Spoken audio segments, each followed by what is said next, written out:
WIFTV. Live from your studio. You're listening to Book of Dawn. Book of Dawn with Dawn Milhouse.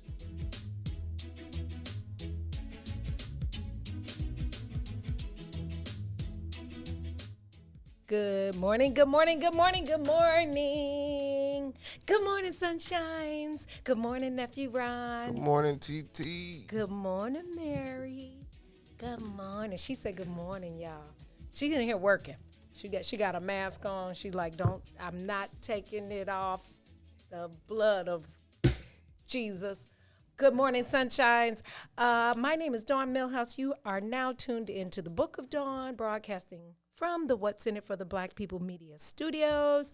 What's happening? It's snowing outside. It is so freaking pretty. It is, what's today? Tuesday, Behind the Brown Door Tuesday, January 26th. It is National Spouses Day. Happy Spouses Day, Mr. Milhouse. So I guess that's just another holiday. You should make certain that you give a gift. This is the precursor to Valentine's. Let me say that again. Valentine's, TINE', not times, okay? This is not the New York Times or the What's in the for the Black People Times, even though that would be a good idea if we make a What's in It for the Black People Times. That would be like our newsletter. It is Valentine, not Valentine's, okay? Everybody on three. 1, 2, 3. Valentine's, not Valentine's. It is also National Peanut Brittle Day. That's the old folks' holiday. Peanut brittle. I don't eat peanut brittle, but if you got a granny, I bet you she eats peanut brittle. I got a joke for you. Oh, no, I don't. I do a joke at 10 o'clock. I have to say that later. Nephew Ron told me I can't say it until 10 o'clock. We will have Morocco Amari behind the brown door today.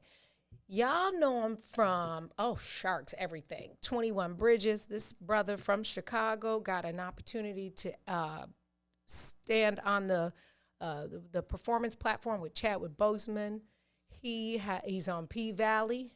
Some of y'all watch it. I still haven't really got into it, but I heard it was really good. I saw some clips about P-Valley and, the strippers and how it's for real, like for real strippers. They flew real strippers in from Atlanta to do the show, so it's like a real Magic City-ish kind of thing. Morocco was also Tariq Lucius's brother on Empire. Just a whole lot of what y'all didn't know about brother Morocco is that he is a veteran. He's in Desert Storm. He did service for our country in Desert Storm, which, I didn't even know it till I actually started researching him. And one of the coolest things about him is that he's my birthday twin. His birthday is May 7th. So, all things good for the Tauruses. It is 31 degrees. It's going to be 1 degree warmer by the time you go to bed tonight. And the snow warning is still in effect. Please give yourself a little room between you and the car in front of you. A lot of accidents are caused just in the slip of a second. Y'all know they carjacking out there. Make sure you don't leave stuff on your car seats and don't sit idly and text. Keep it moving and get where you're going. There was a good conversation that I said what I said had about the different perspectives of the reason for the carjacking. And here's what I'll say. No matter the reason, be vigilant in protecting yourselves. And just try not to be, to put yourself in a vulnerable position where you are adversely affected with the foolishness that's going on. If you missed yesterday, I have to say, if you missed yesterday, because I'm not swift with my fingers like Brother Tucson, and I can't pull the clips and do all the fancy, cool stuff that they get to do. So I'm going to tell you, if you missed yesterday, we had a good conversation with Nicole Cato from May's Southern Q on 25th and Clark. She also provided food for Mr. Milhouse and I. I had the smoked salmon, smoked mac and cheese, and green beans. I didn't eat the desserts yet because I was going to save that for when I watch the rest of my new show. Not my show, the show I'm watching. Thank you, Candace Mack. The recommendation to watch Queen's Gambit. Whew, I had to put myself to bed last night after 3 episodes. Queen's Gambit is really, really, really good. Make sure you watch it. So, yes, 31. It's 31 now. High is, well, actually 34, but, same difference. We're going to have Morocco Amari behind the brown door.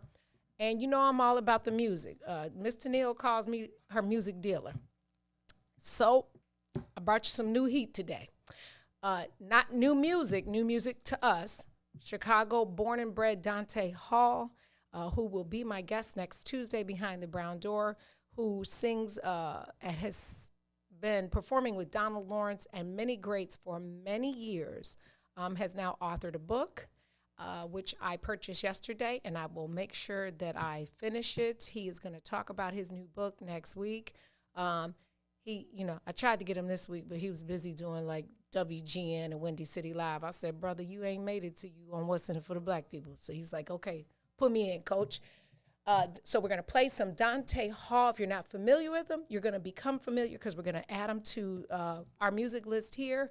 I'm going to take a break, and we're going to play a song. He actually filmed the video for this song at MV Behind the Brown Door in like 2013, 2014. So we're going to play that and then come back, chat a little more, and tuned into the Book of Dawn. Share if you have not liked the What's in It for the Black People media page and you're just watching without liking it, shame on you. Like it, share it, tell your friends. We appreciate you. We'll be right back. WIIFTBPM. WIIFTBP. Media's just for you and me. WIIFTBP. Media's just for you and me.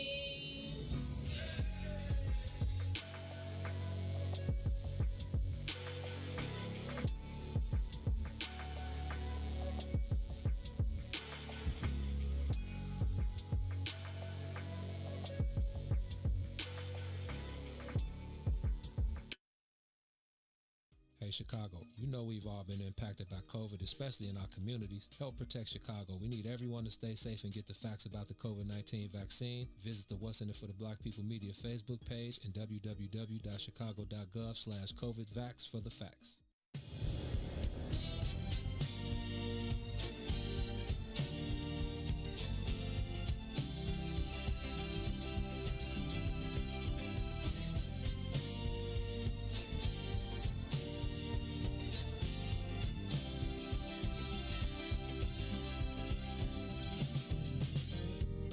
What about my love?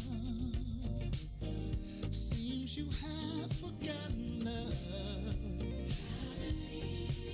I do believe that something went wrong somewhere.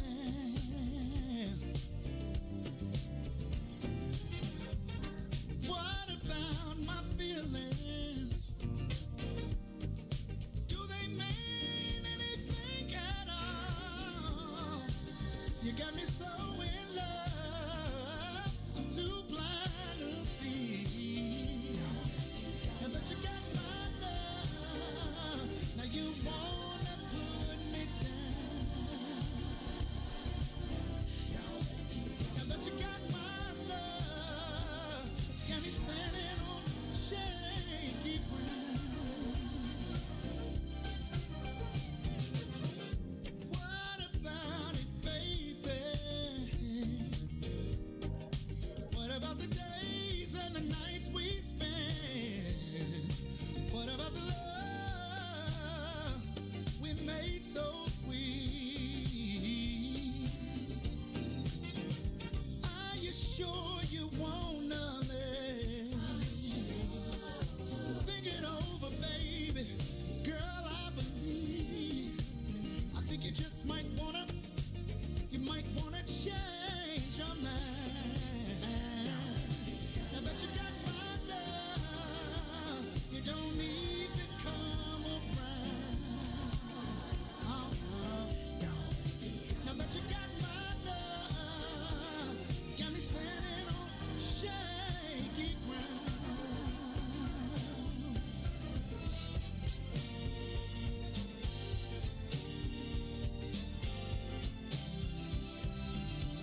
Put your hands together.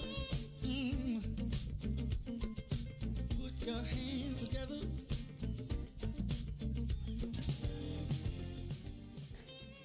Welcome back. You're tuned into the Book of Dawn. What about my love? What about that? I know you like that little old school. I love that. Yeah. This is the right time of the day for that. I'm telling you, Dante is a beast. Dante Hall, I'm going to put the link in the thread. You can order his book, and you can download his music on Amazon Music and all digital platforms. That's just one. We're going to play a couple of Dante's joints today. We need the whole 3 hours to play all of his music. We're going to save a little bit for next week because we're going to talk about his book and talk about his tours, travel with Donald Lawrence. He has been, he went to Oprah Winfrey's big old house, you know, where Dondre told us he went last week. Dante's been out there with the O and all that cool stuff. So music has taken him. He also is a restaurateur. He has a restaurant in the west suburbs, and we'll talk about that a little bit as well. Dante Hall, y'all, we're going to play a couple more joints within the next hour, and then I'm going to put the link in there so that you can purchase his book and support Black arts and culture. Oh, that was my phone. Sorry. Hey, listen. I got to say this. Don't nobody get mad at me. Lori Harvey, thought or not, I just want to ask. I just put it. I know the dad is Steve, but I don't know. We should. Does she get a pass? I was trying so hard not to label her that. And I'm just saying, thought or not, like, you know, I just need help. If y'all can just, you know, rock with me and help me figure out what category is she in. I mean, she did snag the dude. I mean, Michael B. Jordan is the dude. However, I'm just saying, she dated Puffy and Puffy's son. Future. And yeah. Every dude be the dude, so it don't really matter. You feel me? Thought or not. I just, you know, that's just a poll. That's going to be a poll for today. Thought or not. Yeah, once you start moving too fast, you become a thought.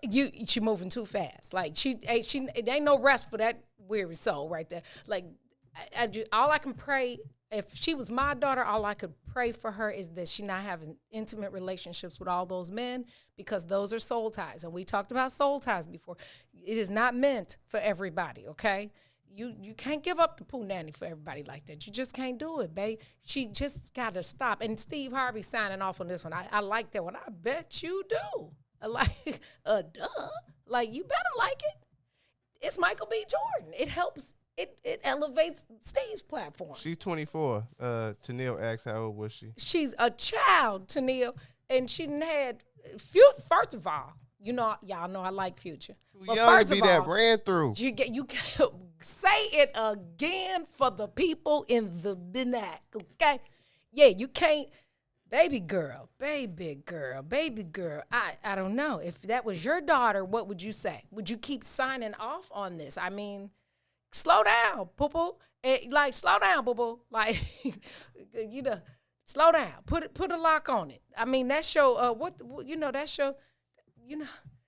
Somebody said she's dating successfully. That's what that means. Yeah, I get it. I get the twist on words. And, yeah, without a doubt, there's obviously I'm dating successfully, if that's the case. But you cannot date Puffy and his son. That is not okay. That's not okay. That's not cute for Puffy to have done. First of all, let's talk about him. He shouldn't have never dipped behind his own son. That is nasty than a mug. And then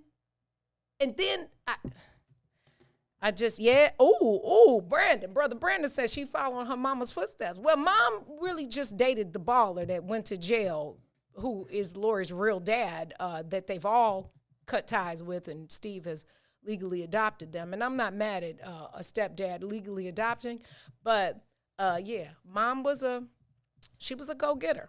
She a bad girl, though. I follow her mom on Instagram. She a bad girl. I mean, I guess when you can get up every morning and play dress up, and just take pictures and travel, then it's probably easy to be a bad girl. But yeah, I just Tennille said Common has a longer roster. Okay, well, 2 reasons I'm gonna give him a slight pass, 3, and I'm gonna probably get in trouble from the ladies for this. The first reason, obviously, is because he's a Luther South Brave. I'm sorry, just it's all things brave. Even though they about to put a Pete's Fresh Market on the property where I went to high school. I think when it's already built, I'm just gonna go and stand where the gym used to be, where I used to cross kids over, back way before Allen Iverson. Second reason is because he's from Chicago, obviously. Oh no. Third reason, his mom's is my girl. And lastly, he's a man. Don't you just expect a man to do it? I'm just saying, I just don't expect no 24-year-old little girl. She a little girl. She is a little girl, and she, in the last 12 months, in a pandemic, she dated 5 people. Dag, how are you even plugging with them during this time? We've been in a pandemic for a whole year. And she went through, that's thotty. That's very thotty. And I suspect any brother at the What's in It for the Black People Media family who has a daughter would not tolerate the same behavior. I suspect. If that was May's daughter or Toussaint or Herb or nephew Ron or Toure or Salim, even Chris, the critic, I believe. I'm gonna sound like Mays yesterday. I believe one day there's gonna be a day where everybody would have thought that was thotty. It's just, I can't sign off on it. Even if I was her mom, even if she's cute. But I can't see past the thoughtness now. So whatever she has to offer, she gonna have to start a line or something. Something gotta come from this. Maybe, I don't know. Maybe she'll be, I don't know. But I'm just here for the information, guys. Okay. The views. What kind of line will she start?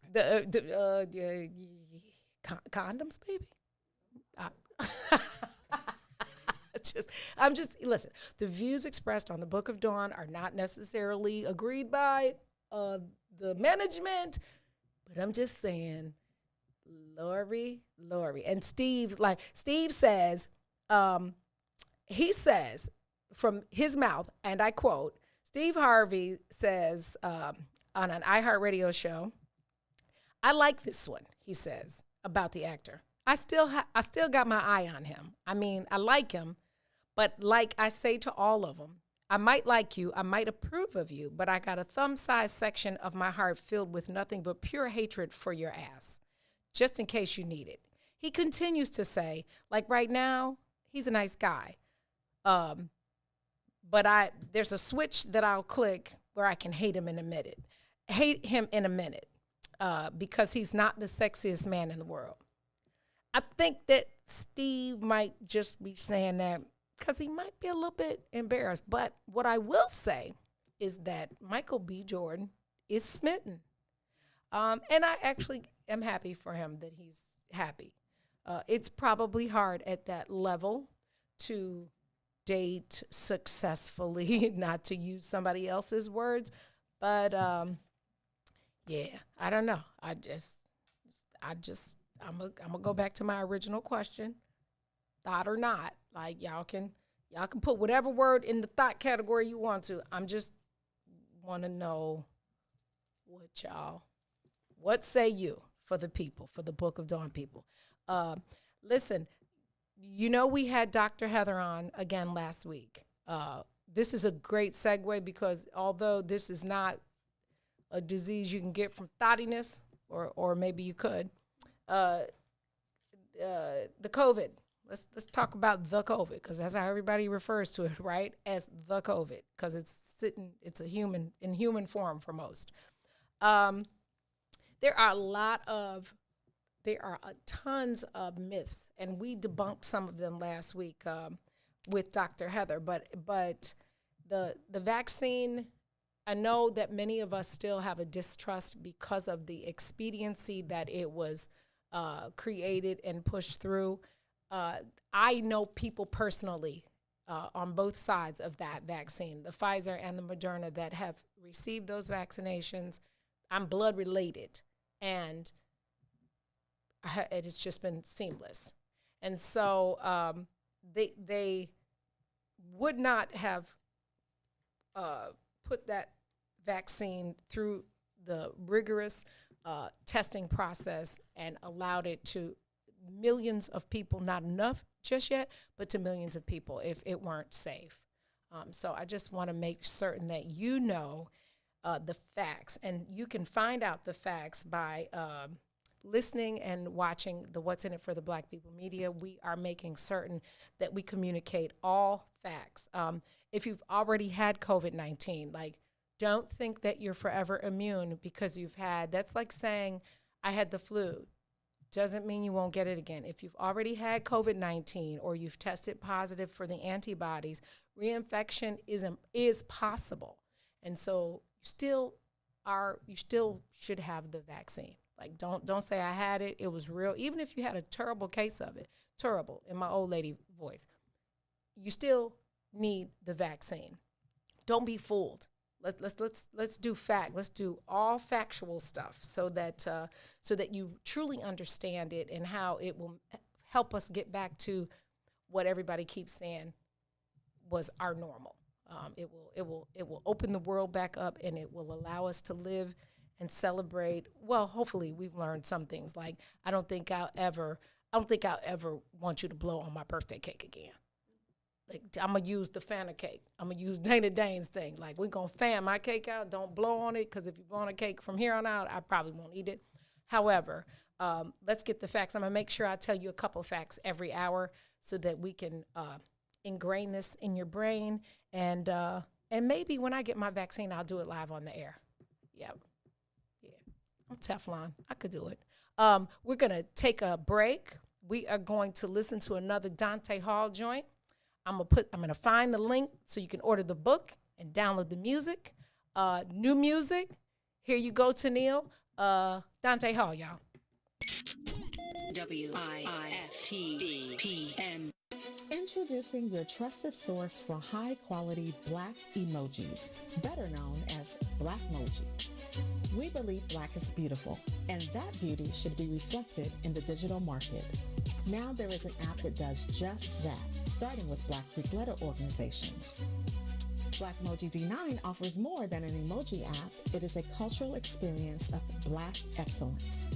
Download the app in the Apple or Google Play Store to access a specially curated catalog of emojis representing the Divine Nine. Use the emojis to celebrate Black Greek events, acknowledge current events, support social causes, and learn about esteemed Black Greek members who blaze the trail of Black history. A portion of every subscription goes toward a scholarship fund specifically for members of Black Greek letter organizations to help keep the legacy alive. Download the Blackmoji app today.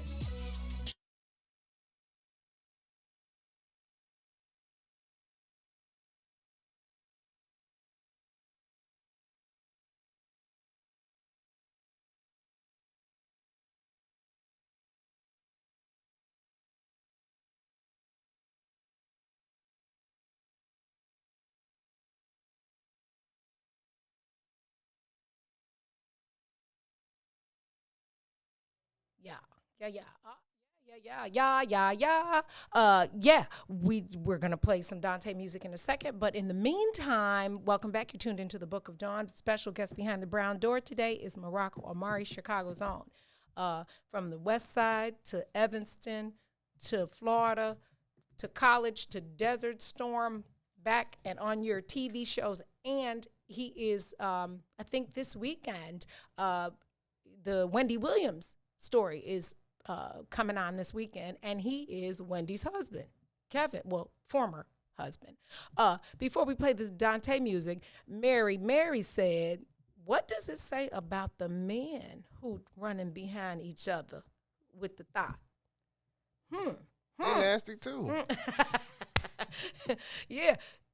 Puff going through a midlife crisis. I'm gonna give Puff his midlife crisis pass, okay? Because he's 50 and he's still broken up about Miss Kim's death and all the stuff he did to the little girl Cassie and all that. Yeah, Puff can't get right. Can't get right from life right now. However, what does it say about the rest of them? Future, okay, I'm not going to give him a pass, but we already know what it is with Future. It's all about the Punani with Future. Who was the other one? Who was, the son. Puffy's son, I guess I'm gonna let him ride because he's a kid. He's her age. He get a high five. Facts. He snagged the good one, right? Because he's a kid. And he had her first. So technically, they're running behind him. But anyway, we got the music up. Mary's putting the thread, the how you can order the music in the thread. We're going to listen to another Dante Hall song, and then we'll come right back.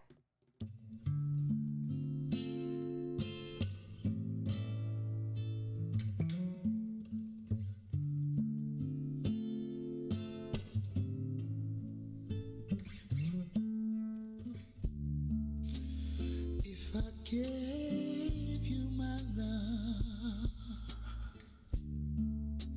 I tell you what I do.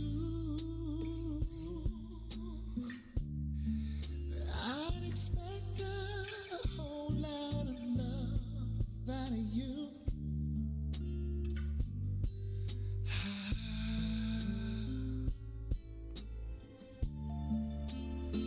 You got to treat me good, and I'll be good to you. There's a whole lot of things you and I could do, baby.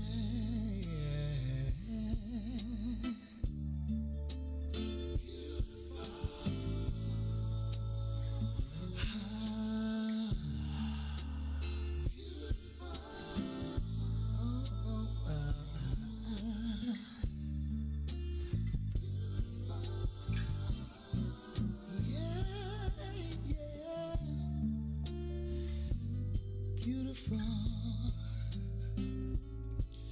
When you get right down to it, yeah.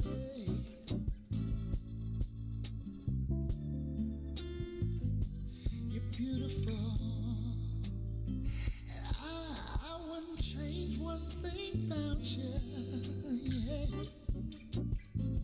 Oh, 'cause you're beautiful.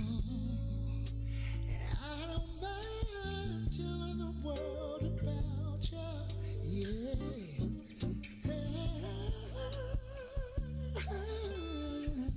You're beautiful. And what about the way you love me? And the way you squeeze me. Simply beautiful.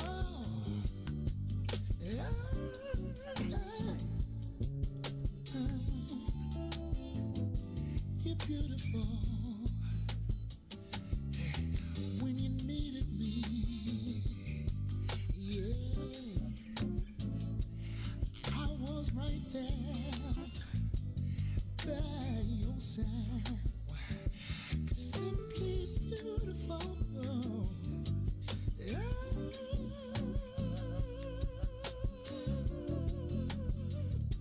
You're beautiful. I wouldn't change nothing about you. Yeah. 'Cause you're beautiful. Yeah. When you get right down to it. When you get right down to it, yeah. When you get right down to it. When you get right down to it. First of all, full grown up. This kind of music make you feel like your mama and them, like an 8-track is in the front row. See, my homies already called me old. Y'all really gonna have me. That's grown people music. Is that not the grownest, coolest, vibiest? Like I said we were going to play 3 songs. We might have to play more of Dante. I might have to send you some more Dante. We got to put all this in. This is like too grown. It's just too grown. I absolutely love it. Hey, listen, y'all. I forgot to say happy birthday to some people. Happy birthday to Kenya Henry, Cheryl Robinson Jackson, Kevin Gill, and Nikita Hart. Happy birthday, y'all. And I wanted to tell you, we're cooking with Chef Satia on Thursday. We got a cooking show happening. She is waking up at 6 a.m. Cali time to prepare a dish with us. She also is selling T-shirts and offering a discount. I will put that information in there so that you can order the T-shirts. You can follow her on Chef Satia on Instagram, but the recipe is in the thread. What you say? What do you say? What? I used to be able to hear them, but the mask is, just so y'all know, y'all see how serious we are about the COVID, right? Because we want you to be informed, but we also don't want to be have it. So you see everybody around here. We real masky and real distancy and real check your temperature and sign any and Granddad, a.k.a. Maze Jackson. New name alert. Not Big Red, not Big Lavender. Granddaddy say, did you, in his Maze voice, did you take your temperature and did you sign in? We're like, yeah, Granddad, calm down. Like, duh. But yes. All right, next fact about COVID. The vaccine will give me the COVID. I'm putting the word "the" in there. This is not written. I'm saying it because I'm speaking the language of us. The vaccine will not give you the COVID. It does not contain live virus, guys, and neither does the flu vaccine anymore, just to give you a little bit more. It does not carry the live virus that causes the disease. That means that a COVID-19 vaccine cannot make you sick with COVID, okay? Put a pin in that. The vaccine will not give you live virus to make the antibodies. It is not, it's kind of like a placebo. We discussed that last week with Dr. Heather. That's now the second time we've had that conversation with her. That is factual. It will not. Another fact, COVID-19 survival rate is high. I don't need a vaccine to be protected. Most people who get COVID-19 are able to recover. A good number of people. Others who live through the disease develop severe complications like damage to the lungs, heart, brain, and other long-term health problems that experts are still working on to understand. Getting vaccinated decreases your risk of getting very sick or hospitalized with COVID. I know people that have had it, relatives. My cousin Ricky, my sister-in-law Veronica, and they were pretty sick with it. Like, the loss of taste, the bad fevers. My cousin Ricky had a pre-existing condition, and he was hospitalized. And he said it was probably like the worst thing he's ever been through.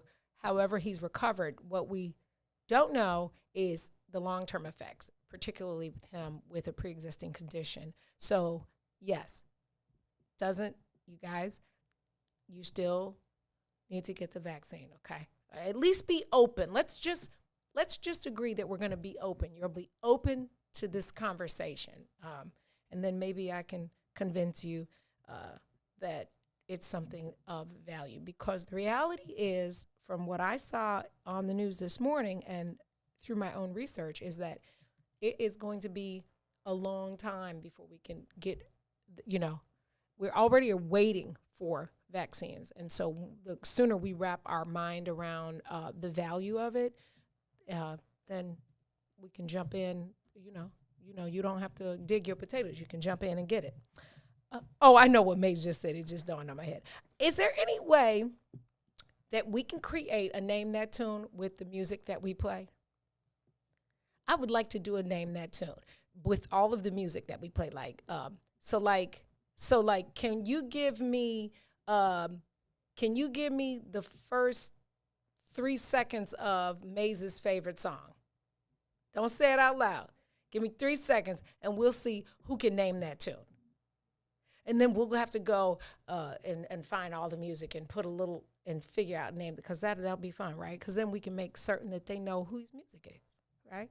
Give me you can't give them a lot of notes because they have to, you know how those shows used to be. I can name that tune in 7 notes. You know, so we're going to do the first 3 seconds. Let's see. No, not that one. Not that one. The guy, you know, when he gets up and starts dancing or moving, I can't really call it dancing. Y'all know what I'm saying? Yeah. So we're gonna play a little name that tune but what's the name of that song? Wait, that was good enough. What's the name of that first one that nephew Ron just played? If you don't know that one, shame on you. Right, because that's the song. That's the song. Right. Oh, and that other one yesterday. Yeah, we got a lot of name that tune songs. So what was that little 3 second clip? Anybody have a guess? What was? Play it again for him, Ron. Play that same one again. Let's see. Name this tune.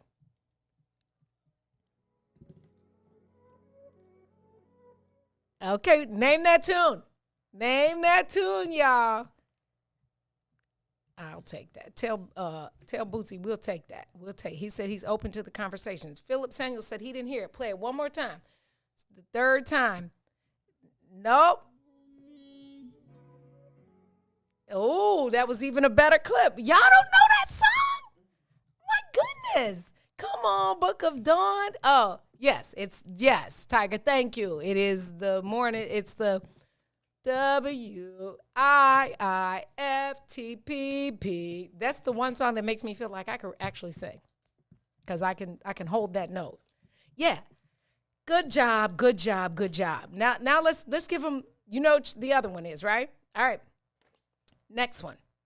Let's see. Oh, name that tune. It's too easy. Nicole said it's too easy. Okay, we're going to make it hard for you. You know, my favorite Slick song. You know which one it is? Your Body? That's the one y'all play. Don't say it out loud. You know I'm going to text it to you. The one I always say, play this one. Look, hold on. I'm going to get you with this one. Y'all smart, but I'm going to get you with this one. Watch. Let's see. Yeah, they won't get this. They're not getting this one. Y'all get that one. You're really, really good. If y'all get this one, you're really, really good, and I apologize. Did you get the text? Yeah. Yeah, I got this one. So, Morocco Amari is calling. Guess what he's doing before he calls here? He's on the Breakfast Club. How cool is that? I'm like, wow, you're going to do the Breakfast Club and then the Book of Dawn? Winning. I told y'all he's from Chicago. He is a Desert Storm veteran. He created a short film in the early 2000s. Like a 19-minute short film that won an award. And Omari Hardwick, way before Power, pre-Ghost. He was Casper. He was the friendly ghost, I guess, at that point, was in this. And a lot of other kind of heavyweights. I watched it. It's a 19-minute short. It's hilarious. If you Google it, it's called, what's the name of that? Hold on. It was too cute. Good Intentions. It's super cute. He created it, and it won in like 2010. It's hilarious. It's hilarious. He also teaches. He does classes. He does acting, directing, and production classes in the city. And like I said, he just is finishing up the Wendy Williams movie or biopic. And that, I believe, is being Saturday. I think January. Can we check what date that's coming out? The Wendy Williams biopic. I think it's January 30th. Okay. Let's go back to the. Oh yeah, for sure. Oh, I got a joke for him today. Yeah, Uncle Matt got me a good one today. Yeah, real good. Let's go back to this conversation about that Netflix show, Queen's Gambit. I I fully will learn how to play chess.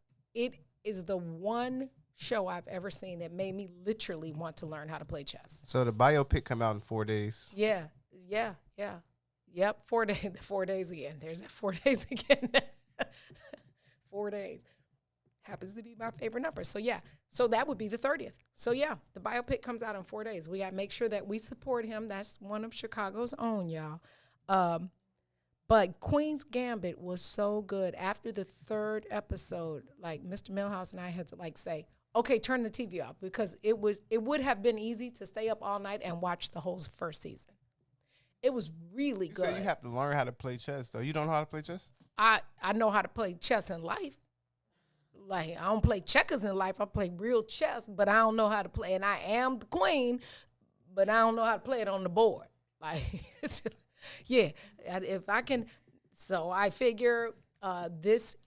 Milhouse bought me golf clubs, and I learned how to play golf this year, so chess is next. Yeah. Crazy, because the person I started watching it with don't know how to play chess either. So I was kind of explaining as we was watching it. Mr. Milhouse knows as well, and he was sort of explaining it, but like, it's a lot of. I got confused at the clock part. Like, when it started, you start clicking that clock. I'm like, wait a minute, I just need to learn the movement, because now when you watch that, you know why people say I play chess, not checkers, because this not a jump, bump, king yourself. It's not that. It's like, I guess my transition. You know, I'm a spades player.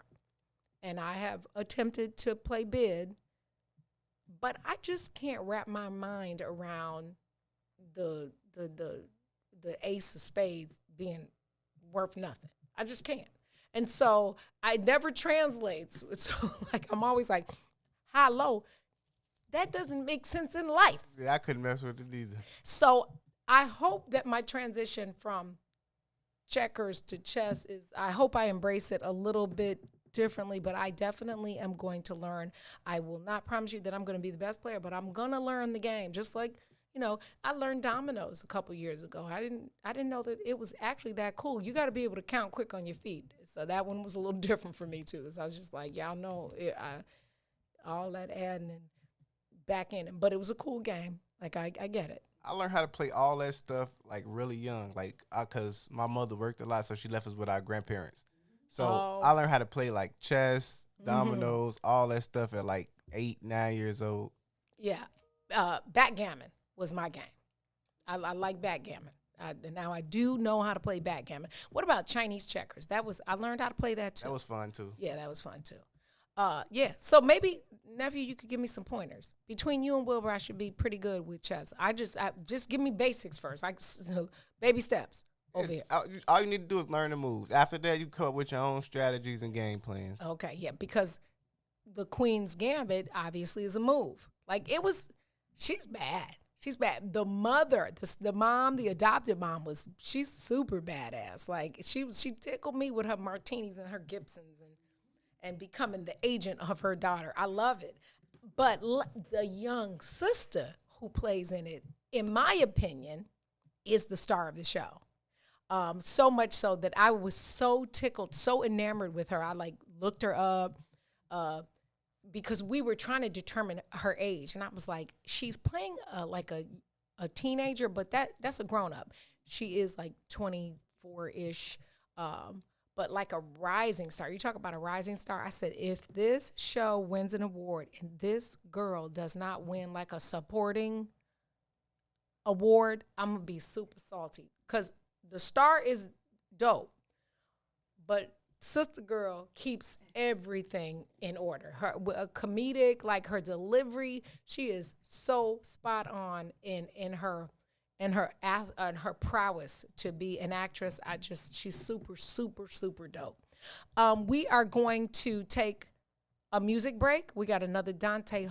No, let's do Donnell. Let's do Donnell. So we played Donnell Jones's new song a month or so ago when he sent it to us, but the quality wasn't good. But now we have the actual real MP, whatever number, 3/4, whatever you put behind that. And so we're going to play it for you. It's called Karma. What y'all know about Karma? What I know about Karma is that it always says no. Karma always says no. That's karma's favorite word, because that go around, just, I hate it for you. So we're going to play Donnell Jones. He gave me 2 songs, but the other one I'm going to wait. He's going to be doing a video for it, so I'm going to wait until next week to intro that one. So we're going to play Donnell Jones, Chicago's own, music sent for him, from him to us, Donnell Jones, Karma. WIIFTBPM.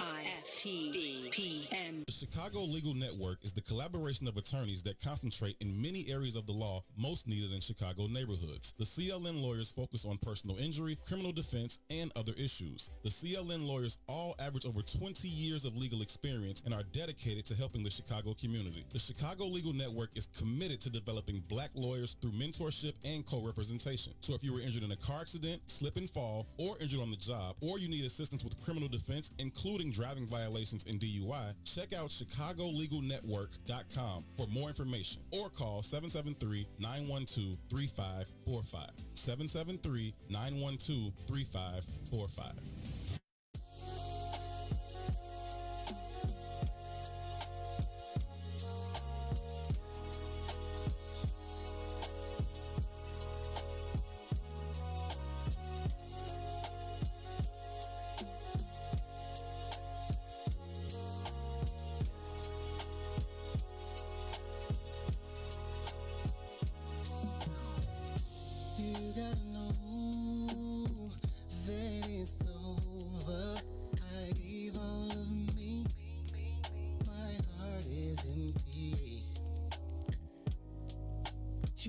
You would change. You said forever, you and me. Look at what you've done to me. I'm torn apart. I'm picking up the pieces you left to me. How selfish could you be? I gave you the world, and you still cut me deep. Forgave you when you cheated. I guess it didn't mean a thing. No more excuses. I packed your bags, they at the door. I'm through with you. Can't believe the things you put me through. I gave you all my love and then this what you do. Everything you did about the comeback, you gon' get this karma. Karma, you end up losing everything you love. You about to get it. Every single dude from every single dude. You gon' get this karma. Ain't no escaping that. And everything you did is coming back. Cause payback's a dog. Oh, you got to pay it back to me. Yeah. Cause I didn't deserve it. It's a dog. It's a dog. Leave me alone. Can't take no more. Have a weekend from sleep. No more you selling dreams. No. Cause I fell in love with me. Your kind of loving I don't need. I've got control of me.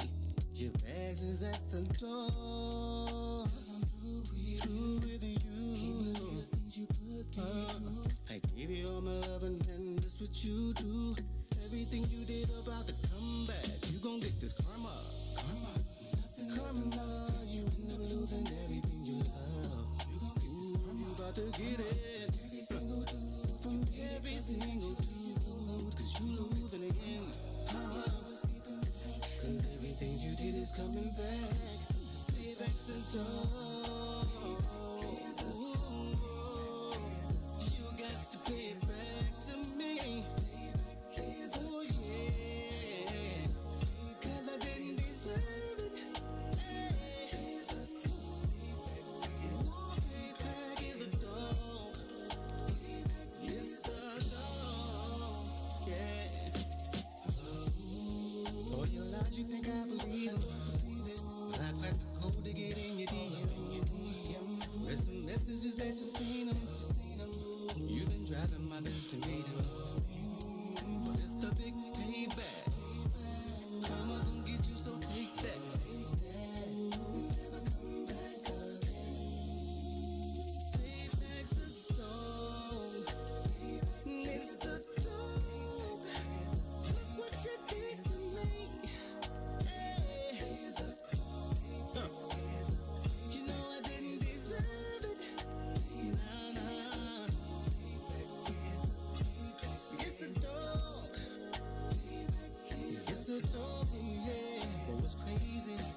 Ooh, from Donnell Jones' mouth to your ears.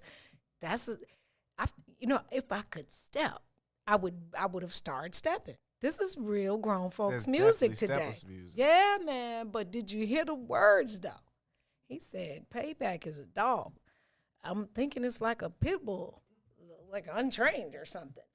Yeah, that's Donnell Jones. We put Donnell Jones' thread in the website in the thread. This is the Book of Dawn on What's in It for the Black People Media, and it is time for a joke. You ready? What did the left eye say to the right eye?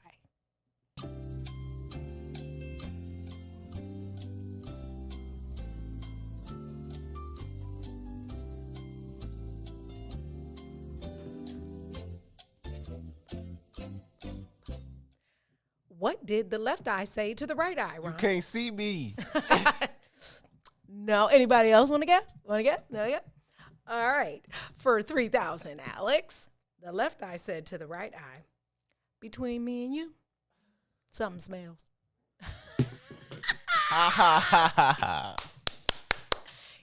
Uncle Mac, joke of the day. That was good, right?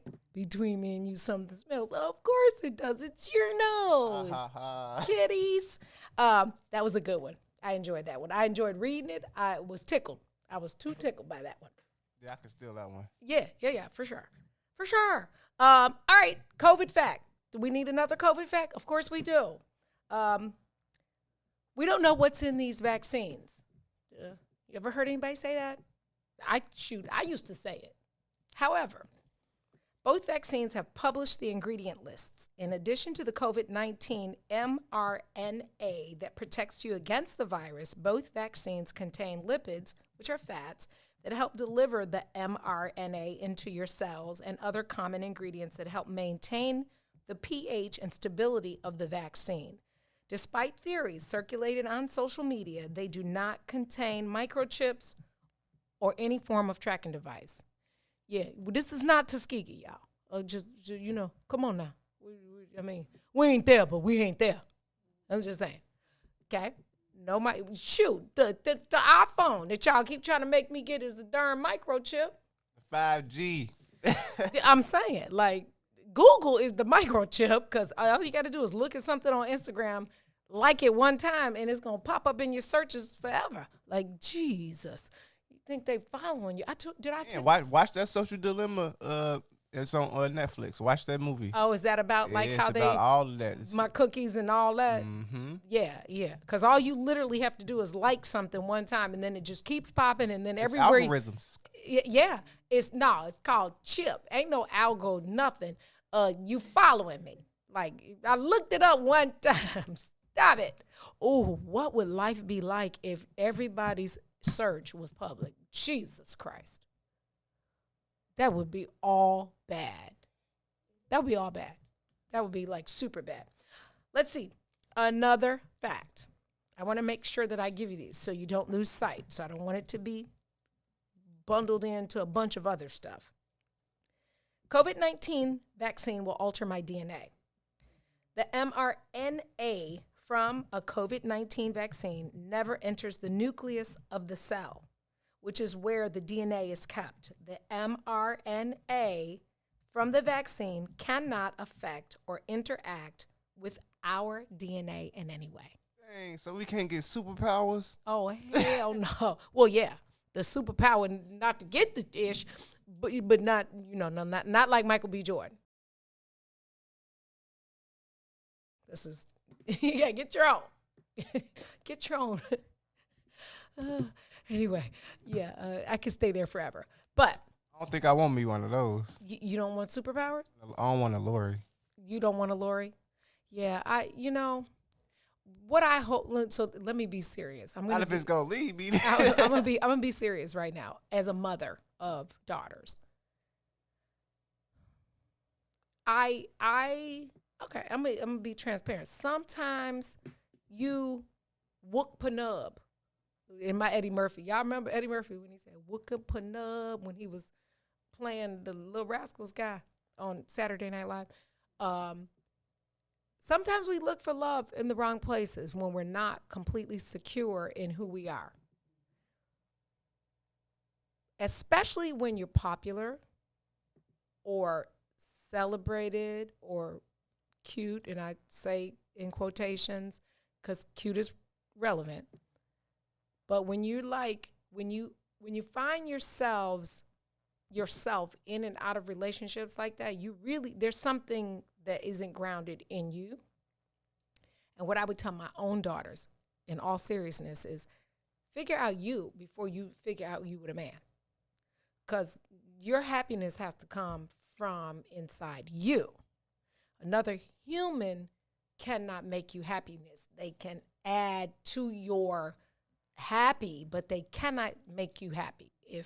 So that merry-go-round that she is on herself is not, it might garner her a husband if that's her end game, but will it garner her happiness?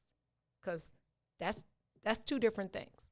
So that's what I would tell my nieces. That's what I would tell my homegirls. That's what I would tell myself. That's what I would tell anybody that's willing to listen. Those guys are popular, but just because they're popular and celebrated does not make them finished or complete. I mean, that goes for guys too, because a lot of guys think like, you get the car, crib, and you got the girl, you're gonna be straight. But all those things don't even just make you happy. Yeah, not at all, not at all, because the happiness comes from the inside. So yeah, just saying. I'm gonna kind of touch on it a little bit. Cousin Jeremiah said, all Lori's are thoughts. I cannot. You just killed the whole name. Ooh, do he live in Chicago? Nope, not going. Yes, I told y'all that our guest that's coming in. Let me know when he pops in. Because he already. Did we open the room? I guess we need to see if the room's open. Probably not. Let's see. Let's open the room. No, it's open. Okay. Just making sure. Oops, I dropped my phone. Sorry. Yeah. So we are, I told you that Morocco is Chicago born, grew up on the west side. Tough neighborhood. Went from the battlefield of the west side to Evanston, and then to Florida, then to Desert Storm, and now all over the world. He has traveled to the continent, to the motherland, and visited hella countries over there. And I'm going to talk to him about that journey because he is wants to visit every last one of them, which I think is pretty, I think it's necessary to visit Africa, the continent of Africa. I don't care where you go over there, but West Africa specifically, it's a journey. It's a life-altering trip and journey that I think everybody should take. He's the father of 2 beautiful children. And a teacher, director, mentor to many in Chicago. So it's going to be an interesting conversation. You remember the guy, The Hate You Give? The guy from The Hate You Give, Russell Hornsby? Okay, he was in that short that Morocco created some years ago. You got to watch that 19-minute short. It's freaking. I'm gonna put the thing in it. It's hilarious. And it's only 19 minutes. It's 19 minutes. Well, it's a short film. It was at a festival, and so it has to be under a certain amount of minutes. Tomorrow we are going to talk to Felicia Davis, who is the president and CEO of the Chicago Foundation for Women. She also was a Chicago police officer, has worked at city colleges, and used to be a building commissioner with the city of Chicago. She is now at the helm of the Chicago Foundation for Women, which is an organization that supports bridging the equity gap in women in business, women in philanthropy, and making certain that resources are given to other nonprofits, they give sustainable help to other women in nonprofit and to nonprofit organizations right here in Chicago, like millions of dollars. And I know that COVID, the pandemic, has changed the way that they position and work. But it'll be interesting to talk to her to see if they're on track and anything new that has been born from the pandemic for the Chicago Foundation for Women. So if you know a woman, well, of course you know a woman because everybody got a mama. Make certain that they watch tomorrow because there's so much information and so many resources available through the Chicago Foundation for Women that I don't think everybody knows about, and I want to make certain that we give that information. And then, like I said, Thursday we have Chef Satia, and she's going to cook with us on that. Satia, if you are tuned in, please make certain that you put the code, the discount code for the T-shirts in the thread. That's gonna be fun. I won't be able to be in the kitchen because I'm scared to say it out loud. Because if I say it out loud, Maze will build it like in a week. So if I say like, can we get a kitchen so that we can have chefs and we'll come in tomorrow and there'll be a whole kitchen in this mug. Like he'll be like, Tennille, let's put a kitchen in there. Like he is the extreme visionary to like the 39th power. Like, Mace, can I get a kitchen and a sink right here so we can have culinary? Yeah, tomorrow it'll be a whole different setup back here. So I'm whispering that. But one day maybe we will have like a whole set with a kitchen and we can do that. Update on the live music. We are working out a date for that.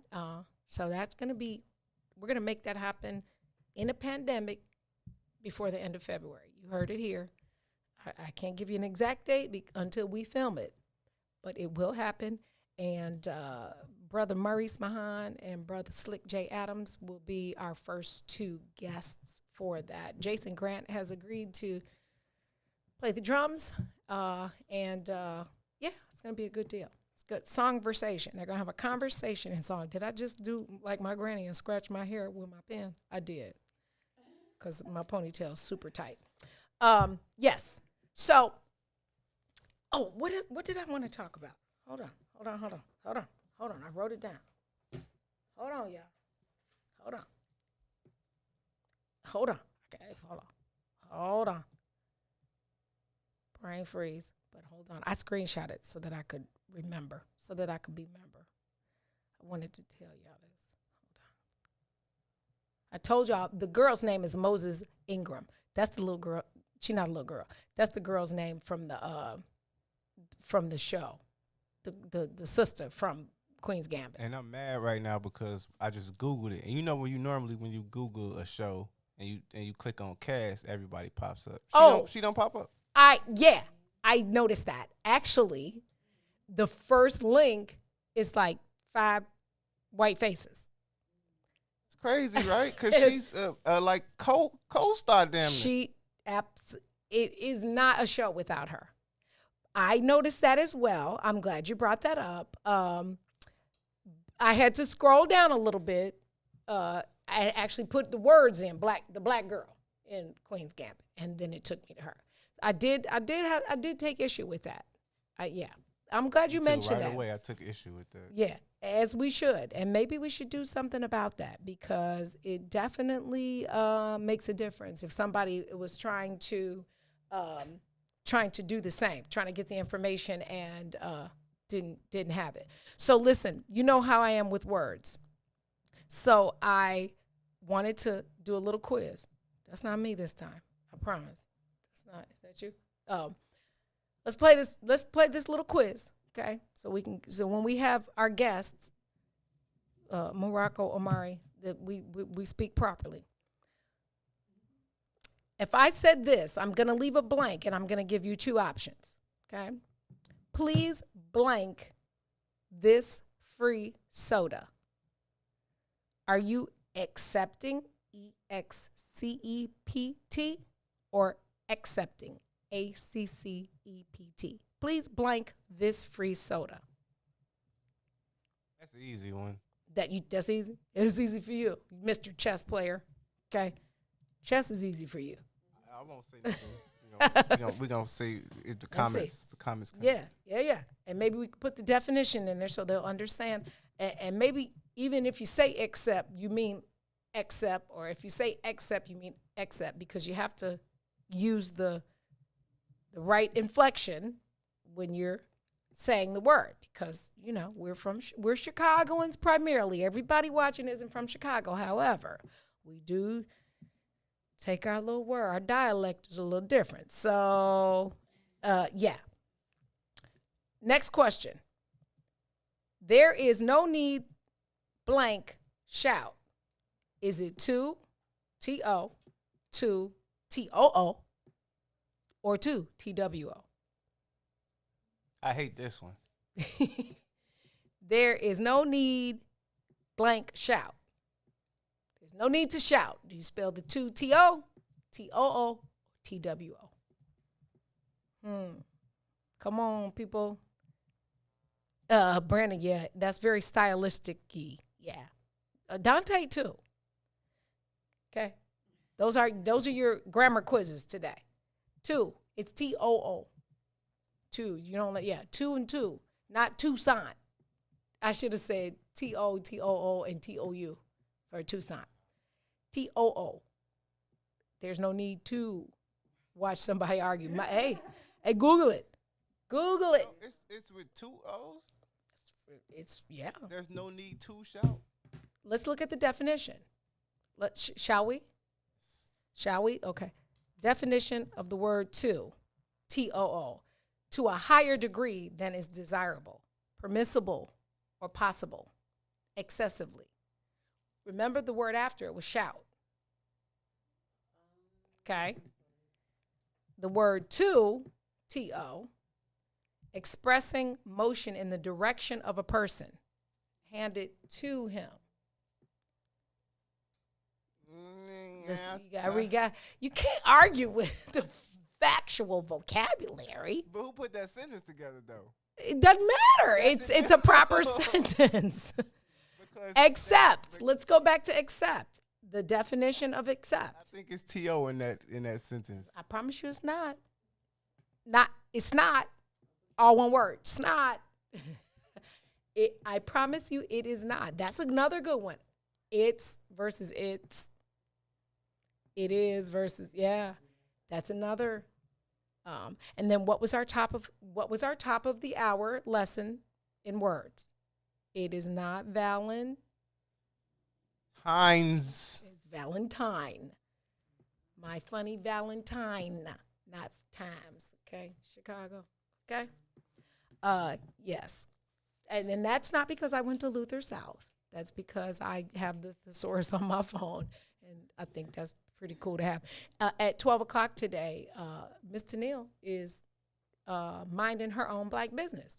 So from 12 o'clock to 1 o'clock, you have to stay locked in for minding our own black business, hosted by Tennille Jackson. And remember, on tonight, I'm going to say it like Stephanie Coleman would say, on tonight, because she's church, baby. She a church, baby. On tonight, the Inglewood, I'm going to say it in a whole Stephanie voice. On tonight, the Inglewood Town Hall virtual meeting from 6 p.m. until 8 p.m. They will be discussing investment, safety, and infrastructure. Alderman Rod Sawyer, Alderman Raymond Lopez, Alderman Stephanie Coleman, Alderman David Moore, and Alderman Jeanette Taylor.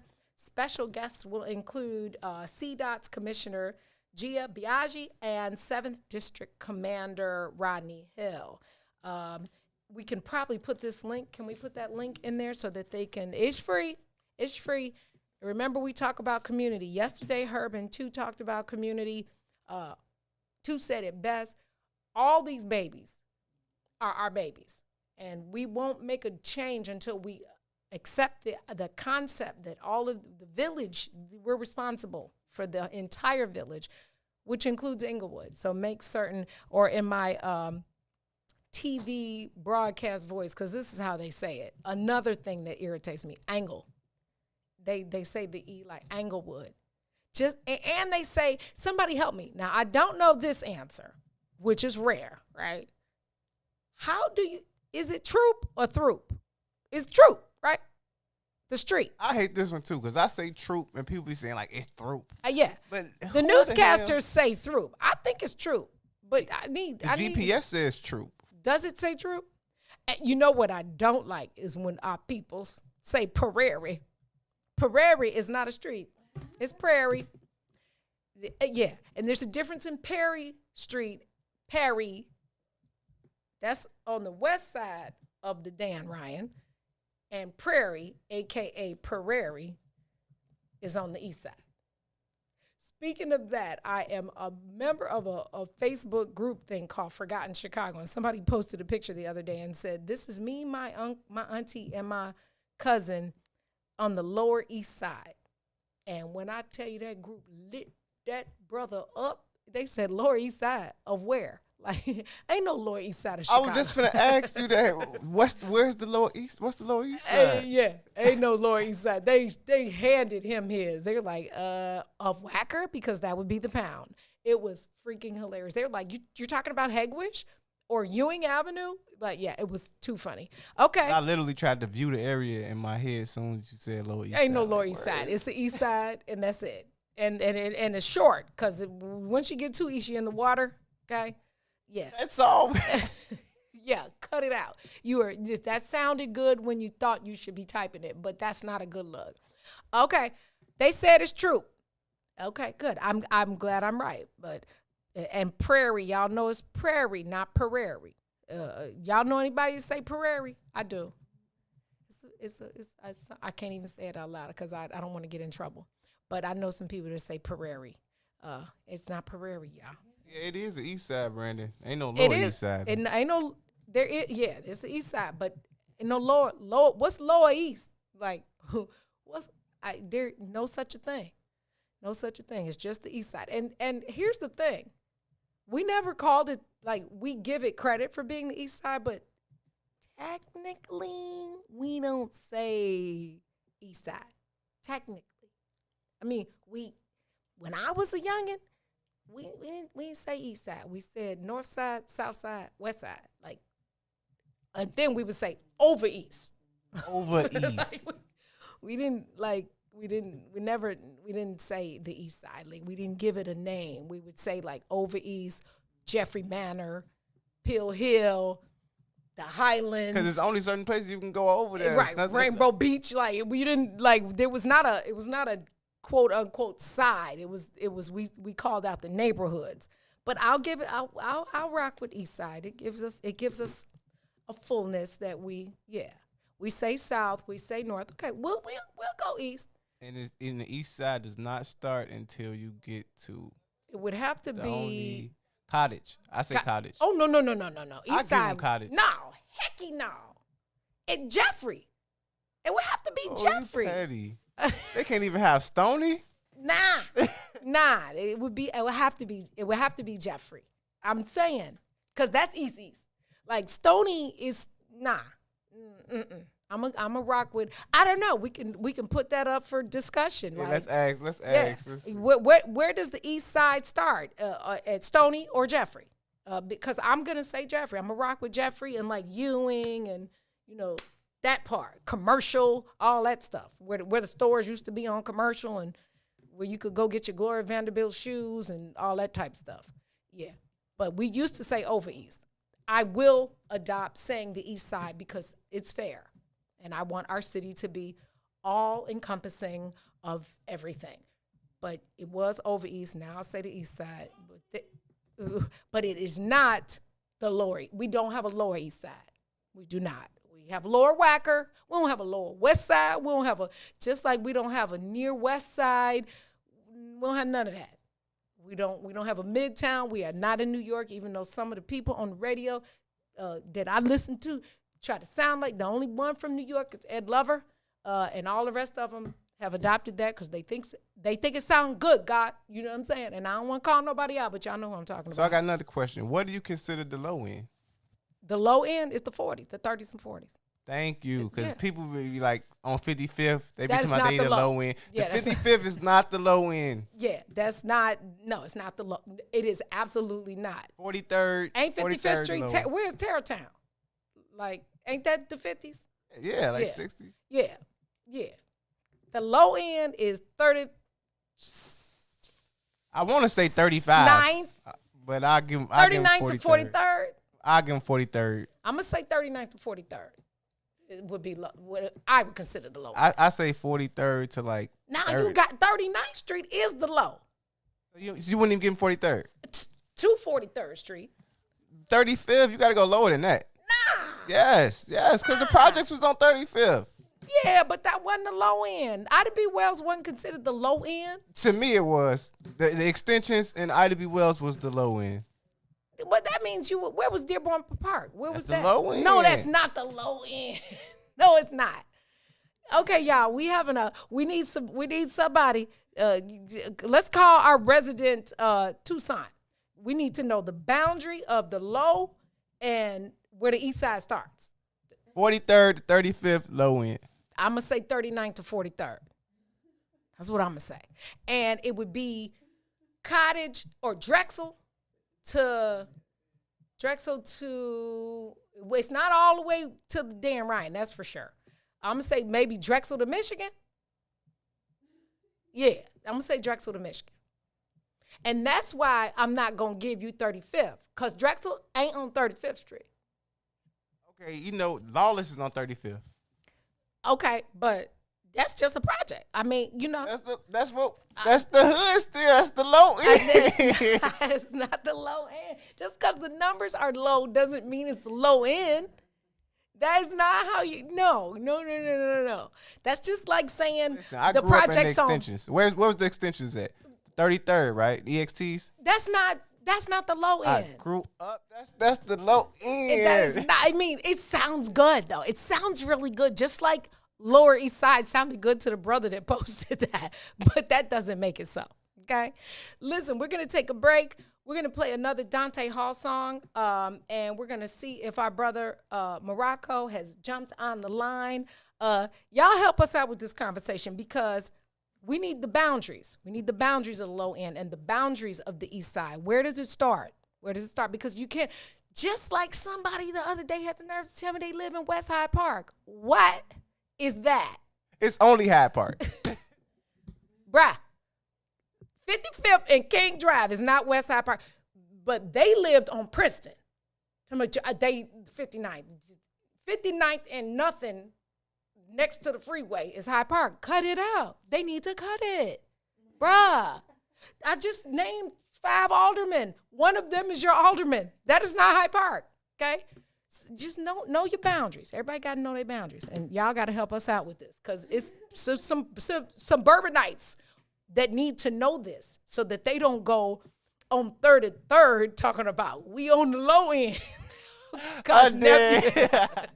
We can't misinform the people, okay? We tell them the truth about COVID. We tell them the truth about the boundaries of the neighborhoods in the great city that we love. This is the Book of Dawn. Stay tuned. We've got Brother Morocco Omari coming up next. WIIFTBPM. What the deal? Shop at Black-owned and operated Solo Beauty, where you are appreciated and respected. Located at 8158 South Cottage Grove, Solo Beauty can supply all of your black hair care needs. Solo Beauty is open from 11 a.m. to 8 p.m., Tuesday through Saturday. Yo, dog. I gotta steal. Don't you wanna steal? I've got to see you somehow. Not tomorrow, but right now. I know it's late. I can't wait. Come on and steal. Steal. Don't wanna keep thinking. I might change my mind. Everybody's sleeping. Let's not waste any time. I know it's late. Oh, I can't wait. Come on and steal. Oh, steal. I know that it's wrong meeting you this way. There's no other way I can be with you. If only your folks would approve. Things like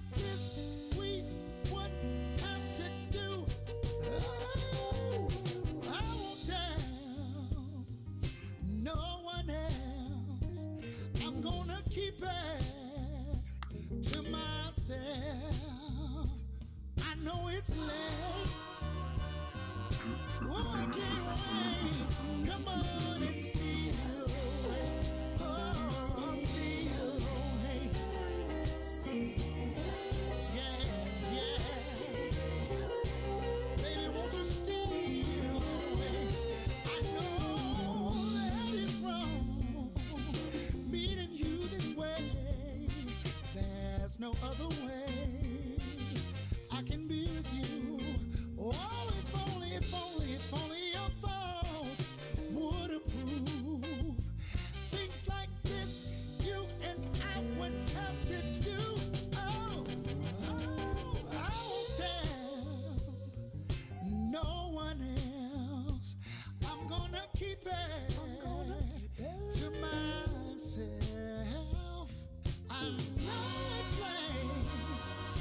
I can't wait. Steal away. Let me feel your love. I know a lot of folks out there trying to criticize me, but you keep doing the same thing I'm doing. Oh, steal away. Don't you wanna steal away? Yeah, yeah. Baby, if you wanna steal away, I won't tell.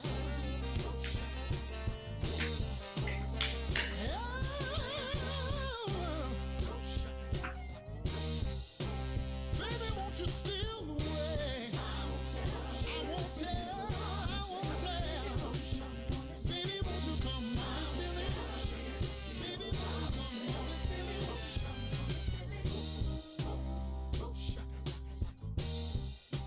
Don't you wanna steal?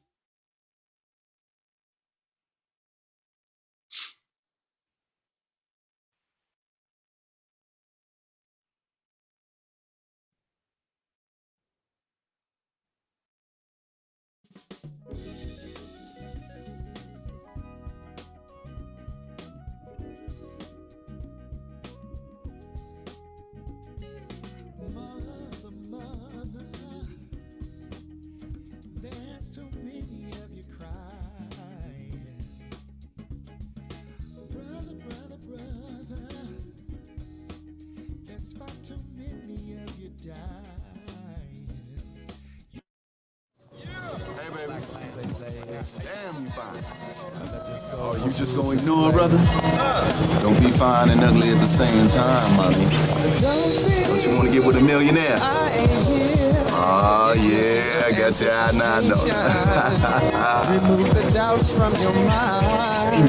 She knows, yes, she still. So you a millionaire? No, but my boy is. And, Cheerleader. I ain't no cheerleader. I'm a visionary. Spell visionary. Cool out. Enough about me. This is my boy, Blase Skippy. 5 platinum records, 60 million in a review movie. 5 Oh my God! That's awesome! That's big. Oh my Yo, look here. We having a party tomorrow. Okay. A pool party. All right. So why don't you and some of your girls come on down and get with some real cats? All right. Okay. Tomorrow night, mañana noche, right? You know I can speak Spanish, didn't you? I did not know that. Yeah, I'm bilingual, bi-coastal, and biracial. What you mix with? Mandingo and Zulu. Give it to you. We're gonna bring it to That tickles my soul. Welcome back. You tuned into the Book of Dawn. What's in it for the Black People Media? We are behind the brown door Tuesday with our homeboy, Morocco Omari. Morocco, can you hear us? Yeah, what's happening? Good morning, Blase Skippy. How about that? Wow, you went back on that one. I dug in the crates. And when I tell you, Morocco, I laughed for the full 19 minutes. You were so freaking Chicago in that It tickled me. He said, mañana noche. I said, I am adding that to my vocabulary. Okay? When on mañana noche. That's my whole Spanish get down. Welcome to the Book of Dawn, Morocco. I thought it was fitting to have you behind the brown door on a Tuesday because I had the pleasure and the honor to meet you behind the brown door at NV. Right. Yes, I still owe Rebecca and the Payton brothers a debt of gratitude for the introduction to who I now know is my birthday twin, Chicagoan.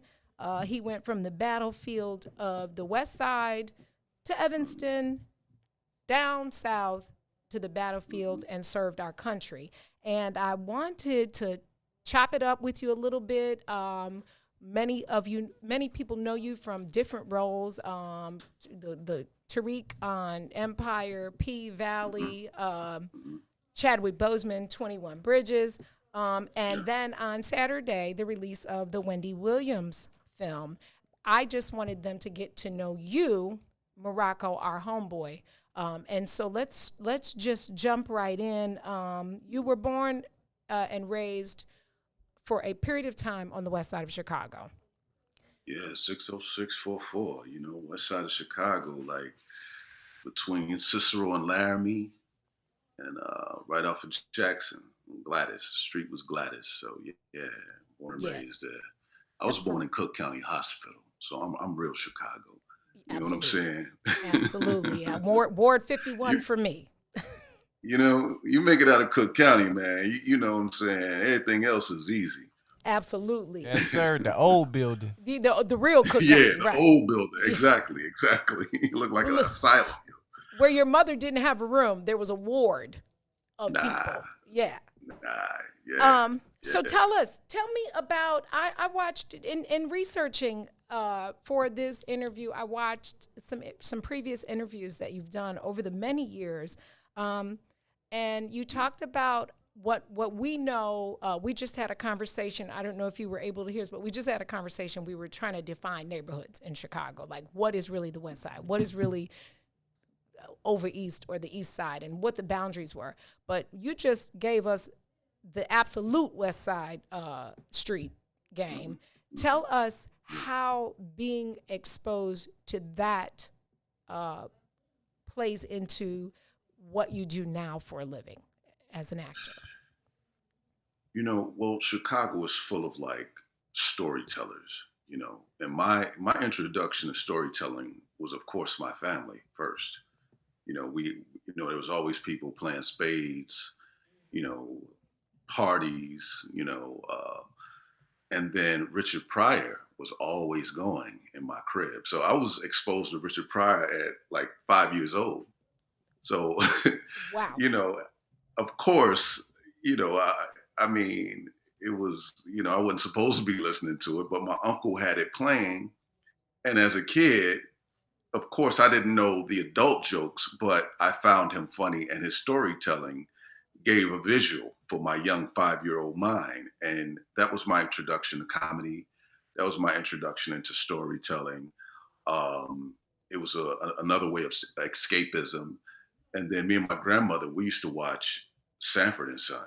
So Red Fox was another one who was just, so I found like comedy early on in my life, and my family is a very comedic family. You just got to laugh, and you had to be quick with words and to be able to hold your own, as we say, playing the dozen. So me and my boys, we used to stand on the corner and, play the dozen. So you had to be witty and quick with your vernacular, as well as tell a good story, a beginning, a middle, and end. So which, as an adult and as a writer, as an actor, you have to understand what makes a good story in storytelling. You know what I mean? You can't get too long, like I'm getting long with this answer. You know what I'm saying?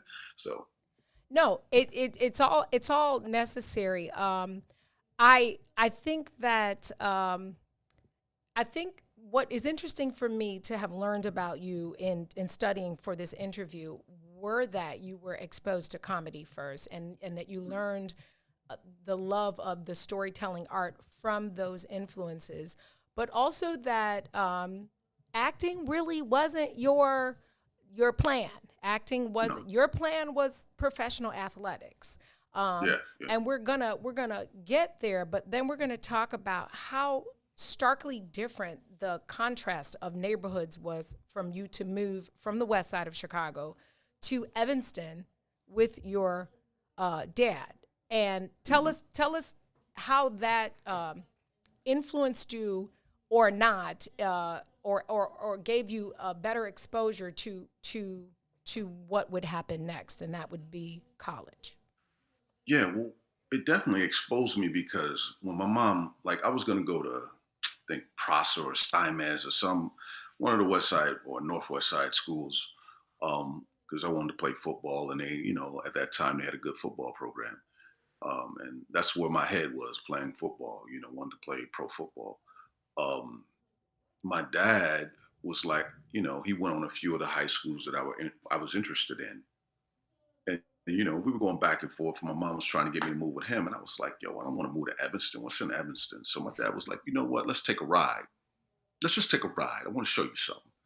So we drove up to Evanston in his, in his car. And I'm chilling like, we drove around the school. School was huge. It was just like, whoa, it's immaculate. It's, it was like, it's very much a contrast in where I was thinking about going, Yeah. We drove around the school, and my father was very strategic. Mm-hmm. He drove around to where the football stadium was. And I was like, oh, look at that. Right. Oh, that part. Oh, yeah. And me being a visual person, I was like, oh, yeah, I could see myself in that stadium right there. We drove around to the practice fields and all that stuff. And I was like, yeah, I think I want to go to Evanston. You know what I'm saying? Yeah. But I remember riding the train one day. I think this was one of the early on when I first moved. And I had on my little starter jacket, and I carried a switchblade, like a blade in, west side of Chicago. You carry a little blade in your pocket. I'm 14 years old. I get off the train at Howard Street, and from Howard Street, I could walk, because my dad lived right over the border of Evanston, from Chicago to Evanston. Okay. So I'm walking down the street, I'm used to noise, trains, and, sirens, and, just noise, music, and, on the west side of Chicago, somebody out, cats hustling or whatever. I get to Evanston, and it's quiet, man. So I'm walking down the street, and I'm like, like in a scary movie, when it gets too quiet, something's about to happen. Exactly. Freddy Krueger jumps out. Right. So I just went in my pocket. I pulled my blade, and I was like, click. And I was just walking down the street with the knife out, like, waiting on something to jump. Right. You know what I mean? But nothing ever happened.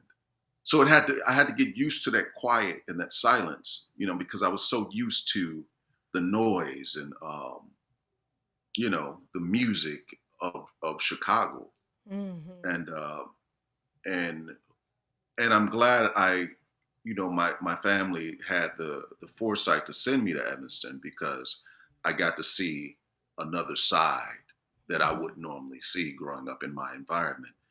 And I just immersed myself in the culture and enjoyed my 4 years of high school, and, went on down to Jackson State, Mississippi, to Jackson State University in Jackson, Mississippi.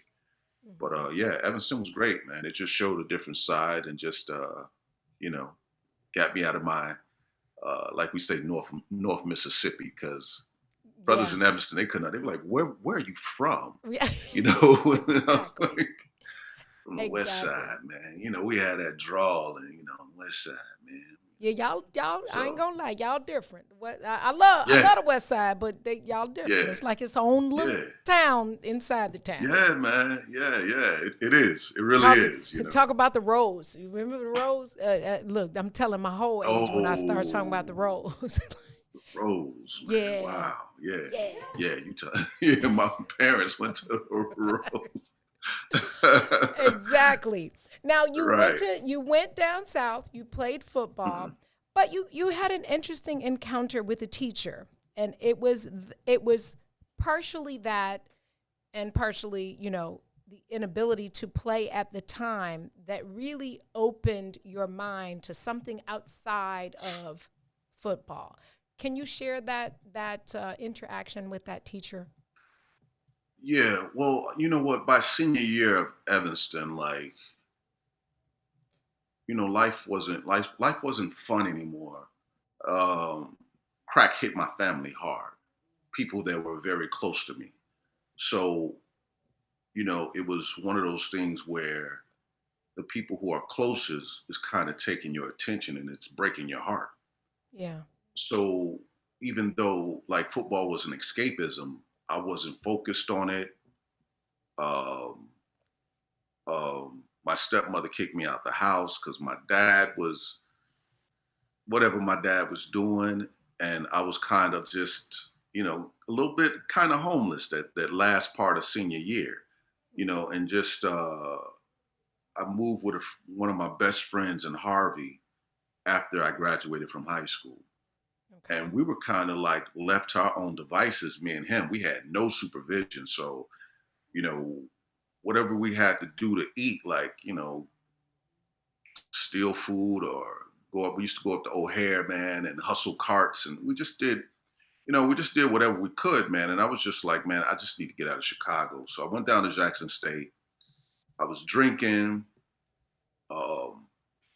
Man, I had a loaded 38 in one pocket and a loaded 22 in another pocket. Like I was just on some, I don't care. Why? What they I really say in the don't city? care. Wilding. You was wilding. I was wilding. I really was. You know what I'm saying? At 18 years old, I was wilding. I was just like, I don't care. I was fighting. I was drinking. Me and my boy, one of my boys from my neighborhood on the west side, he went to Jackson State as well. He was a DJ. So we was throwing little house parties down in Mississippi because there was a lot of people from Chicago, Detroit, and they loved house music. So we'd make a little money. We were doing that. And my teacher, I majored in theater as a fluke. I was just like, theater, I'll major in theater. I'm coming here to play football, whatever. My third semester down there, Dr. Stewart said, I want to see you after class. I was like, yeah, Dr. Stewart, whatever, it's cool, just too cool for everything, I used to wave at people like this, like, yeah, what's up, man?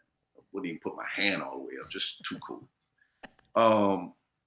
For real.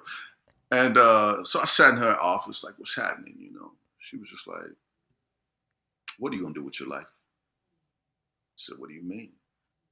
Like, you going, throw parties, fight, drink, chase women for the rest of your life? And I'm thinking, like, who snitched on me? How she know all this, right? Right. And she said, you have potential, but you have no discipline. Mm-hmm. And it was like that one phrase hit me, like, and I was just like, well, I'm going to go to the Marine Corps.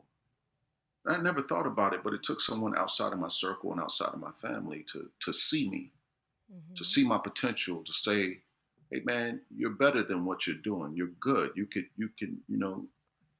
do something with your life, because I would have been down at Jackson State for at least 6-7 years, man, just chilling, kicking it. You know what I mean? Really. Yeah. And then she looked at me like, oh, okay. That had to be November when we had that conversation. I was in boot camp in February the following year, graduated in May. And then I was in a war by December. Like a year, 13 months later, I was fighting a war. Yeah. Now that for me, as I prepared for today, was the parallel to the battlefield of the West Side.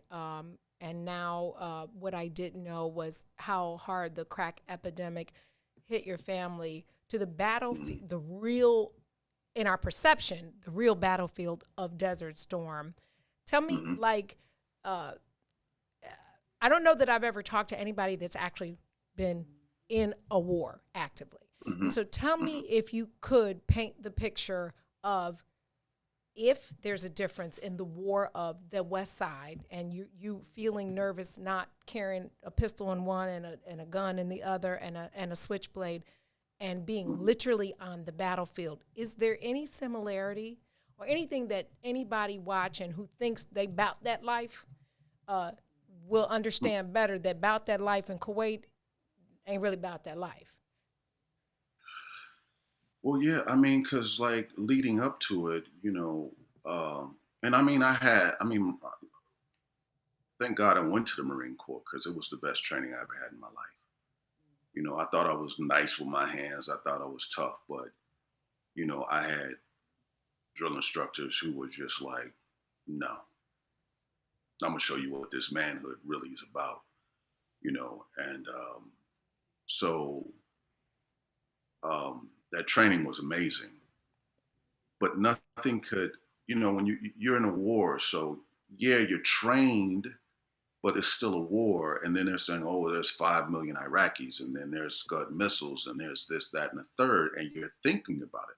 Like when you're on the street in Chicago, it's like, okay, you got hands, I got hands. You got a knife, I got a knife. You got a gun, I got a gun. But somebody could just shoot a missile, you know what I mean? Drop a missile on you. There's nothing you can do. You know what I mean? Like if I go outside my house on the west side or in Evanston, okay, I'm prepared for whatever happens. I'm on the train or whatever.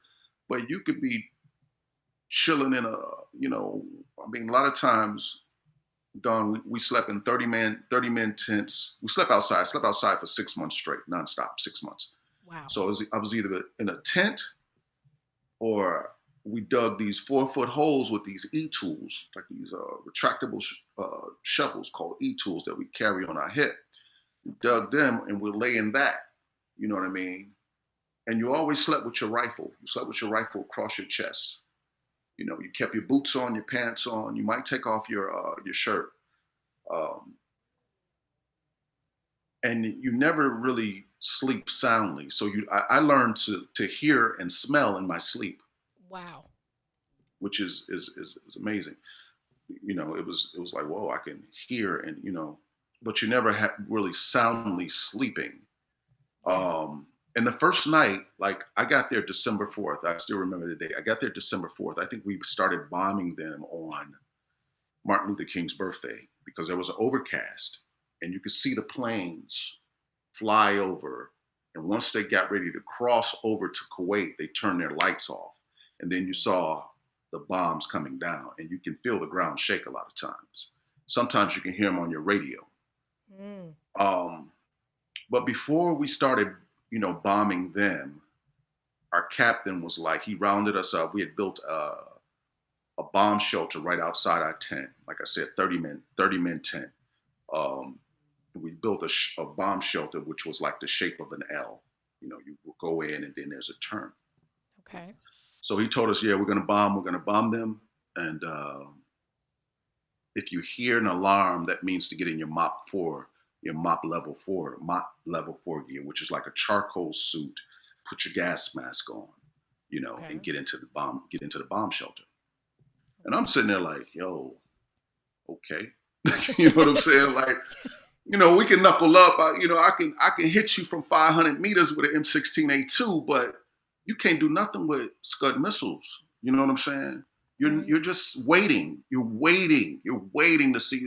So I'm laying on my cot and everybody in there, 30 men, we're quieter than a mouse pissing on cotton. And I'm like, I'm laying there with my rifle and I'm like, you have these thoughts go through your head like, okay, well, what if the Scud missiles hit? Right. Well, what if the alarm goes off and I don't hear it? Okay, well, what if this, or what if I wake up and I'm surrounded by Iraqis? Or what if this, you know what I'm saying? And then I somehow I fell asleep. Mm-hmm. And then, in your alpha state, I'm hearing this alarm and it's going off for a minute. And I'm thinking, maybe I'm dreaming. And I guess everybody else thought they were dreaming too, because we were all quiet. And then all of a sudden it was this mad panic. Like everybody jumped up at the same time. Wow. We started tearing because the MOP level 4 suits were in like these like plastic type bags, very secure, vacuumed bags. So all you heard was that, and you jump in it, you put that on, and you can't, like, if you light if you light a cigarette in the desert, you can be spotted from 10 miles away. Wow. So you can't turn the lights on. Okay. And the night, like I said, the night we hit them was the night there was an overcast. So there was no moon and no stars to give you something. So it's just pitch black. And if you ever been in the country or desert, you can't see your hand and it's right in front of you. You can't see it, you know. Wow. Now, mind you, I've walked this little path for the last month between these cops. For the last month. Straight shot, boom, out, boom, there's the bomb shelter, go in. Right. Me, I know how to put a gas mask on in my sleep. I pulled my cat, like the eyelids, I pulled it down to where the nostrils is. It's like having your face mask on and you wear glasses and it just fogs up. So I can't see now. I really can't see. And I'm the last one out. And I'm bumping into all these cops, tearing my shins up. Bang, bang, bang, bang. I'm like, oh. So I finally get into the bomb shelter. Yeah, man. I finally get into the bomb shelter because, you know, your adrenaline is high. You're scared. Yeah. I'm not ashamed to say it. You are frightened. Mm-hmm. You know what I mean? Because there's nothing you can do. So I'm sitting. I get to the elbow. I sit in the elbow so I can see this way and I can see that way. Okay. And you got men lined on each side of the wall. And I'm looking at, and this is what a gas mask sounds like.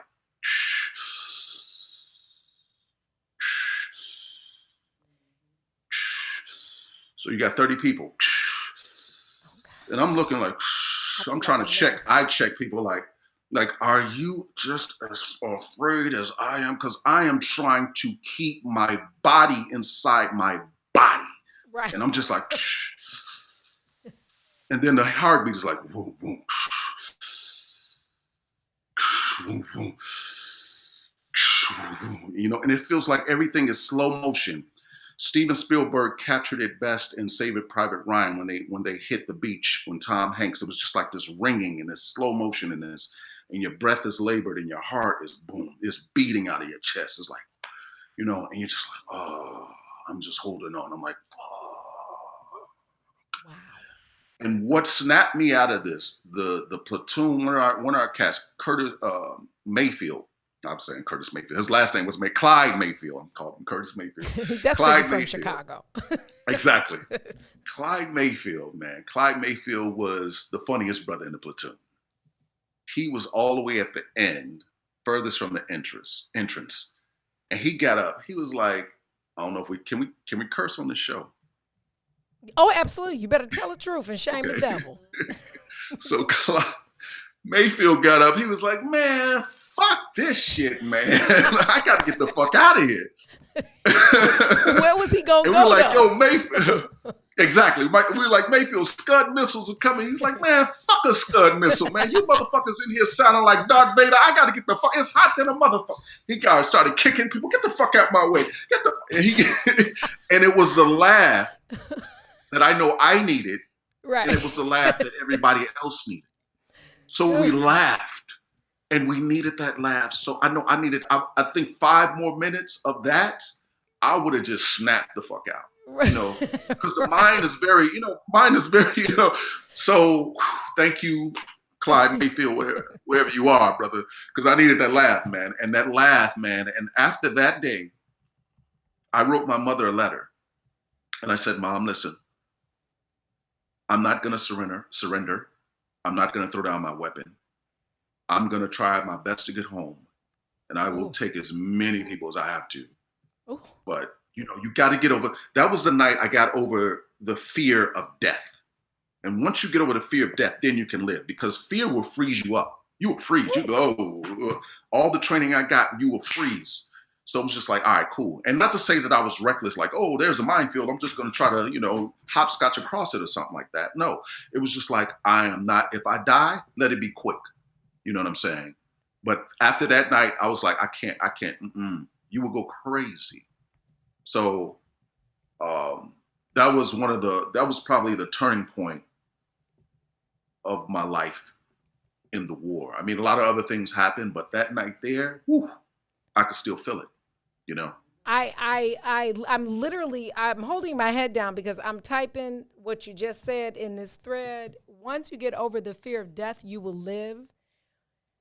Yeah, once you get over the fear of dying, then you can live. Yeah. It's so many levels. That's a book, a tour, a speech, and a movie, because I can't even fathom getting over the fear of death. I mean, I reconciled myself to that it is going, there's life and there's death, absolutely. But having 29 brothers and or sisters sitting in a space, and all you can do is be quiet and hear your own heartbeat and know that you could never breathe again would absolutely change my life. Yeah. Absolutely. Yeah. So and it did. You write a letter to your mother, which is unimaginable. And obviously then do you have time to even think about memories along the way, or do you bottle that sadness so that you can stay in the soldier mode? Well, I mean, military, when you're away fighting, and it's just like, I'm sure brothers in prison, when you get that letter from home, man, that just gives you more incentive to like, oh man, it makes you smile, makes you want to get home. You know what I mean? It just, gives you that, it boosts your morale, and you just, but yeah, you can't really you don't have time to just I'm dwelling on my lady back home, man. No, you know what I'm saying? You get that letter, you're like, all right, yeah, okay, cool. And you gotta, you stay in your moment. Because you're a warrior. You're a warrior, man. You're a warrior, and you're stripped down. Like being in a war and living outside for 6 months, you realize how much of an animal you really are. You realize how much either you're predator or prey. When I went through Kuwait City and was capturing POWs and stuff, you're just like, it's either me or you, at the end of the day, and it ain't going to be me. Yeah. It ain't going to be me. And I can't, I don't have time to ration. Like if it's 0:30 in the morning and I only had 4 hours of sleep in the last 48 hours, I ain't got time, bro. If there's donkeys, camels, or whatever coming from that direction, nothing should be walking this way. Nothing. Period. I don't care what it is. You should not be coming from that direction. Right. You know what I'm saying? It's like, I ain't got time to be like, who's that? Who's there? Excuse me? No, man. Right. I ask them questions later. My bad. You know what I'm saying? So it's just one of those things. And, let me tell you, I'm serious. Let me tell you a real funny thing, right? So this brother from Detroit, Sergeant Stevens, if I ever see that brother, man, we're going to have words. We're going to have a moment. So he took me on this detail. And he didn't Detroit and Chicago, we have this, especially back in the day, we had this competition, especially with basketball, the Bulls and Pistons, the Illini and the, Michigan, whatever their names were. So we had this competition, but Detroit, Chicago, we have this, So this brother didn't like me for some reason. So he takes me on a detail. I see him whisper. I'm on the back of the truck after the detail's done. He whispers to my boy B Moore. Of course, he's from Baltimore. He whispers something in his ear. B Moore is driving fast. I see a big old bump. We're in desert. It's not paved road. I see him speeding up, and I'm like, I look out, there's a huge, big bump we're about to hit, So I say, yo, hold on, be more about to hit this bump. So we grab him, boom. And then, Sergeant say, oh, y'all all right back there? I'm like, yeah, but I had this pole. I tried to drive it into his head, but it didn't work. Anyway. That's that west side. That's this west side. Because I see him being petty. So I'm going to be petty with you. So he drops me off. One day he drops me off to the north. I'm like, where are we going? All right, you. And I'm like, yo. And I know my boys, I can see them in the distance, filling up sandbags. And this is when your street and your whole Chicago mentality, I'm like, because I know if anything's coming from this way, it might not survive. And I'm coming from this way. And I'm like, what do I do? I had my M16, had my pack on. Yo, I hit the meanest Chicago pimp walk in the world. Like, my knuckles was hitting the ground. Bang. I was like, yo, you know what I'm saying? Like, seriously, no, I was just like, I mean, brother started looking up like, and everybody's like, yo, you know, that is not an Iraqi walking through the desert like that. You know what I'm saying? So that saved my life. That saved my life, man. This brother was, yeah. Yeah, that did not. You know, I got some friends from the motor, but they are a little petty and they do compete with us. And here's the thing: I love you, Derek Coleman, and all my friends from, but y'all are not Chicago. You will never be. You should, and you know, we ain't even got to argue about it. But listen, did you say the Chicago Pimp Walk? Because I can only imagine the people behind. I can't imagine that one. Cass was like, yo, check. Oh, they still laugh at that. You know, the brothers that I'm still with, they like, yo, man, remember the time? I was like, yeah, y'all weren't going to kill me, man. Y'all know that it had to be a brother from the crib. Had to be a brother from the crib. Ain't no Iraqi walking like that. I took all... I totally forgot about that story until I totally forgot about that story. Yo. It's the visual for me because I know the walk. Yeah, you know the walk. You know the walk. It was a straight up like 1970s the Mac walk. Like, yo, son, like what's my man name? Remember with Fat Albert and the Cosby Kids? Remember what was it? Rudy or somebody. He was like this, yo. He was like Wait, exactly what it was. The funniest. Wait, stop laughing. The funniest part of the walk is that on the inside, you scared in a mug, but you walk I'm like, because I know somebody's gonna be like, yo, you know what I mean? Because I know, like, what's up? Who's that? You know, you can't tell. You can't tell from a distance. You're just like, we ain't got time to negotiate. Who's this dude?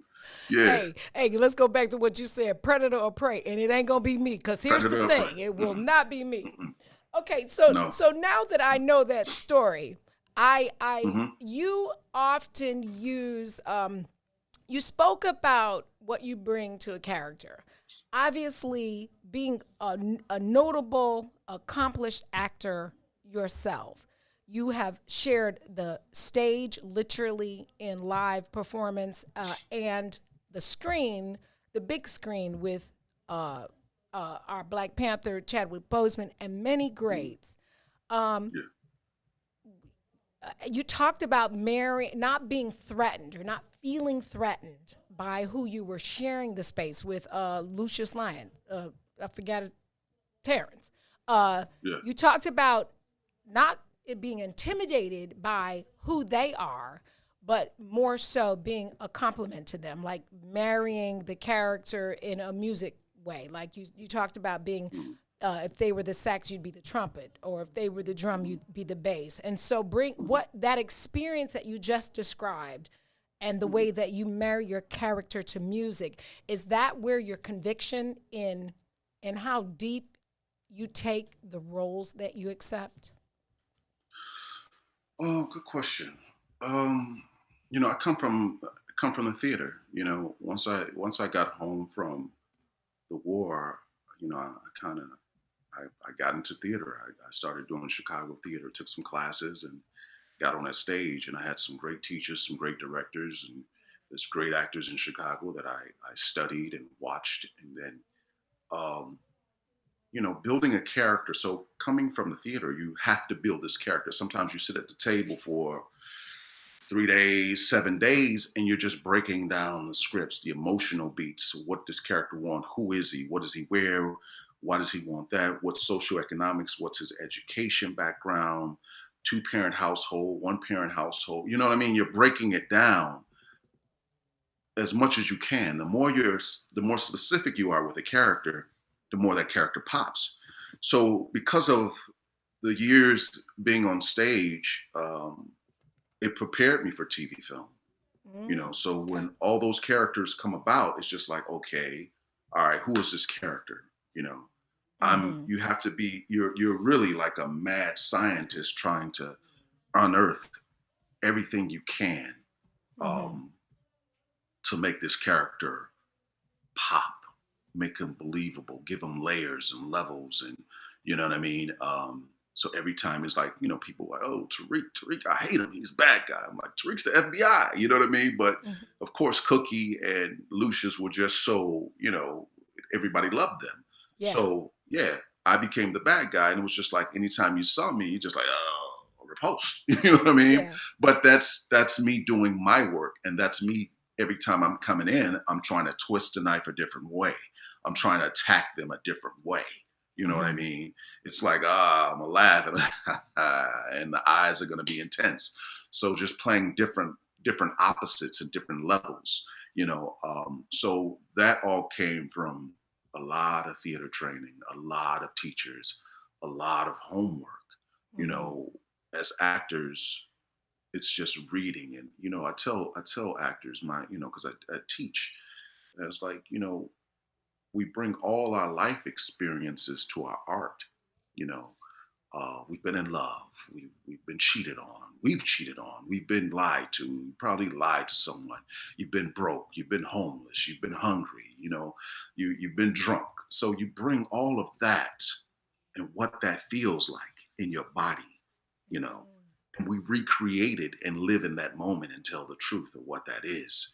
Um, so and that's how I attack it. I mean, everybody has their own technique, but I like to tell the truth in the moment, to live in that moment. You know, if I feel like I'm acting, then the audience is going to feel like I'm acting. You know what I'm Mhm. saying? Acting is Sure. great, just don't get caught doing it. You know what I Oh. mean? I always tell it to people. You know what I mean? It's just like, if you like, ah, man, and I know, like, you know, if I feel like I said a line, I'm like, I'll mess up on purpose on set, because I'm just like, I don't want that to be a part of the editing room, because I didn't feel like that was real. It didn't come from a real place. You know what I'm saying? Gotcha. Um, Gotcha.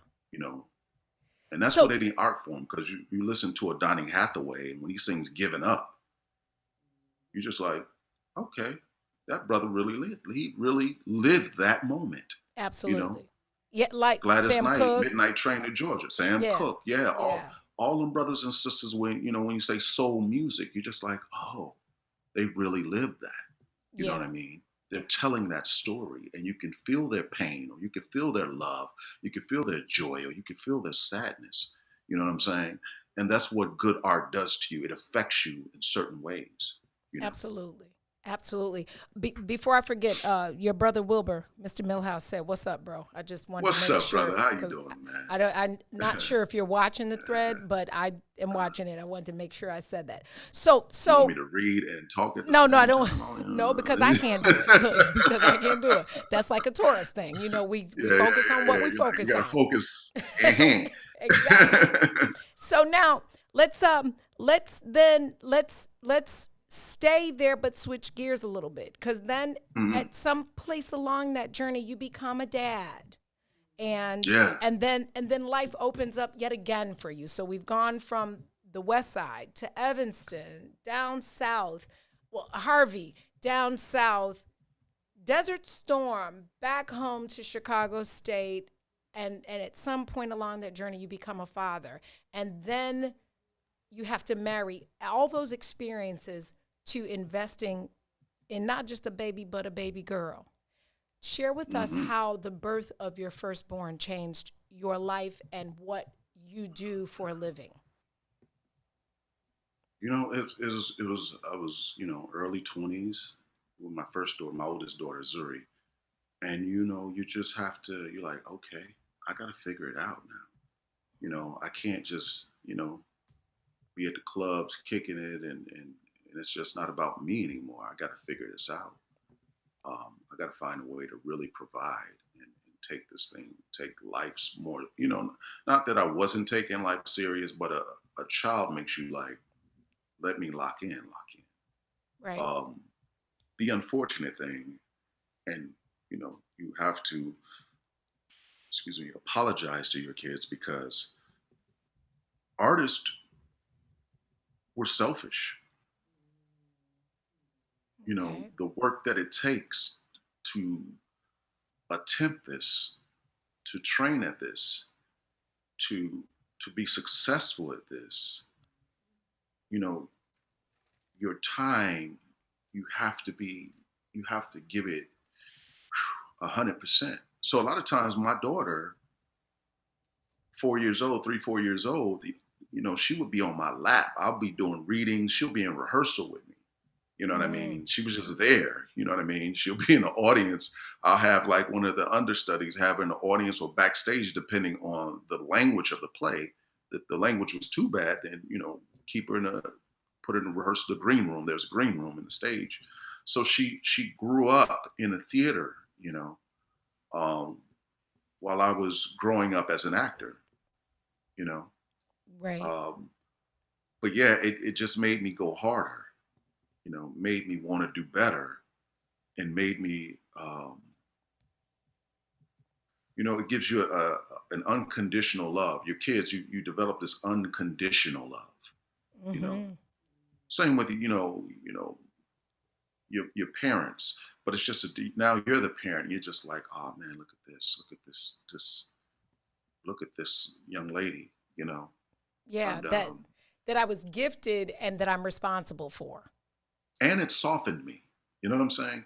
It softened me as a man. It just you tap into a sensitivity that I didn't think I had. You know what I mean? I didn't think I had that type of, sensitivity. But I got 2 daughters. God was like, yeah, I'm gonna get you 2 daughters, playboy. Playboy. And yeah, playboy. We're gonna show you. You know what I mean? Right. So there's a whole nother dimension. Because if I had sons, I'd be like, yeah, come here, let me punch you in your chest. Right. No, it's like, oh, you know what I mean? My daughters are like that, and they just be, they be in my wallet, man. They be in my pockets, man. You can't say no. You just like, oh, man. Facts. That's what we do. Yeah. That's what daughters do. I'm just like, y'all turning me soft here. You know what I mean? So, but it's another dimension to me as a person and to me as an artist, because I know what that kind of love is. I know what that is now. Sure. Prior to me having daughters, I didn't know what that was. Sure. And at a certain time in my life, I had to cut off, like I said, people that were close to me. I had to cut that off and just be like, it's me against the world. Absolutely. Tupac, Right. Person.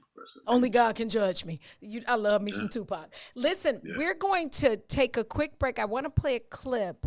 And then I want to ask you this. I kind of don't, because your own story is so full. But I think I just want to hear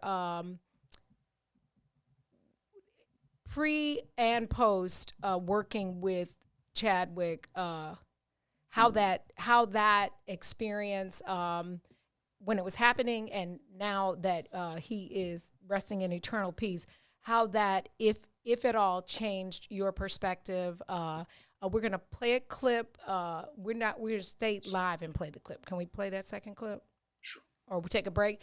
We play the clip coming back, and then we're also gonna. Brother Milhouse wants to know about things in Africa, and I also want to talk about your journey that you started in 2006 to visit every country on the continent, because you do some serious traveling over there, like in real life, and immerse yourself in the culture. So I think that has a great deal of value. We're going to take a break. We're going to come right back with what I call him Morocco. Y'all can call him Tariq.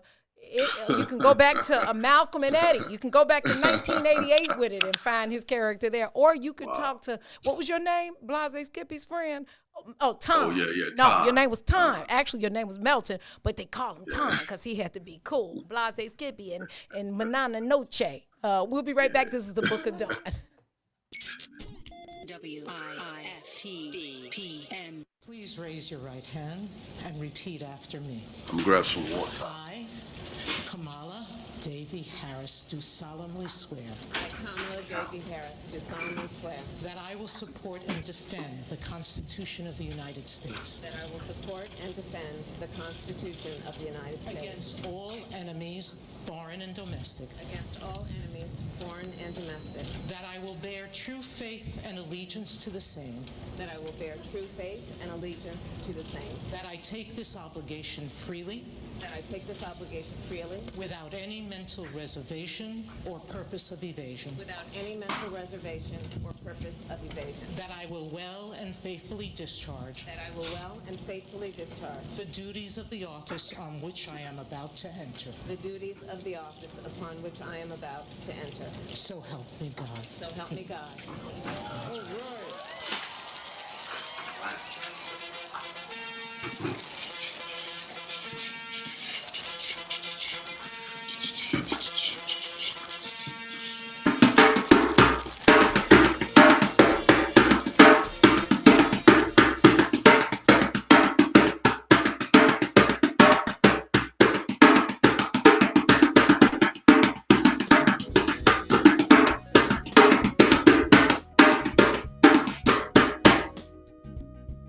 Pop, pop, pop.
you wanna steal. I've got to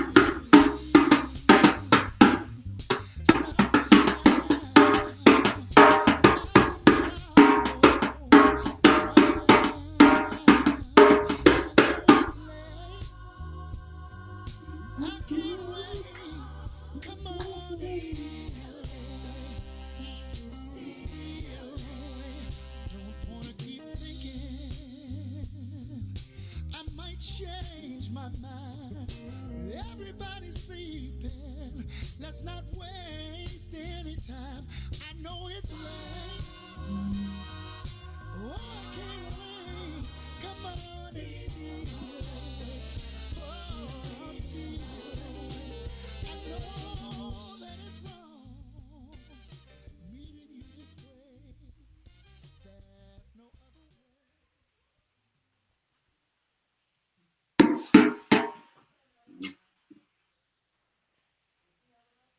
I do.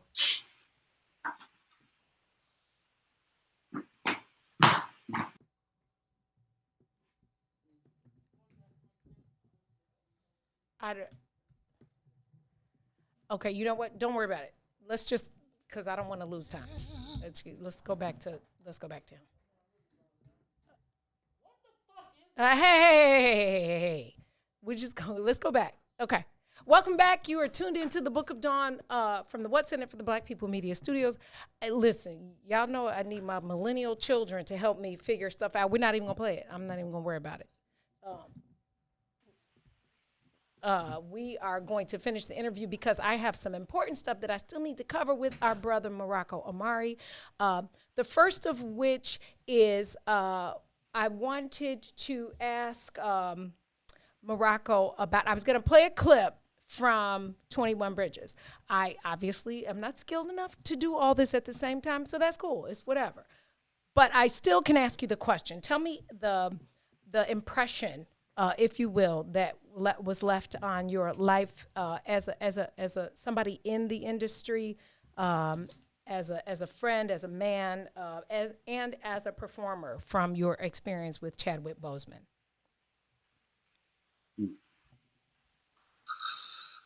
Wow, what a great brother. What a great brother that was.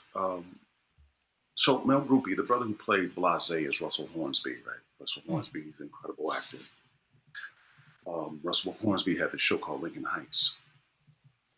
Chadwick was recurring on the show. This is before, his movie career. He was doing a recurring. I believe he was dating Russell's daughter on the show.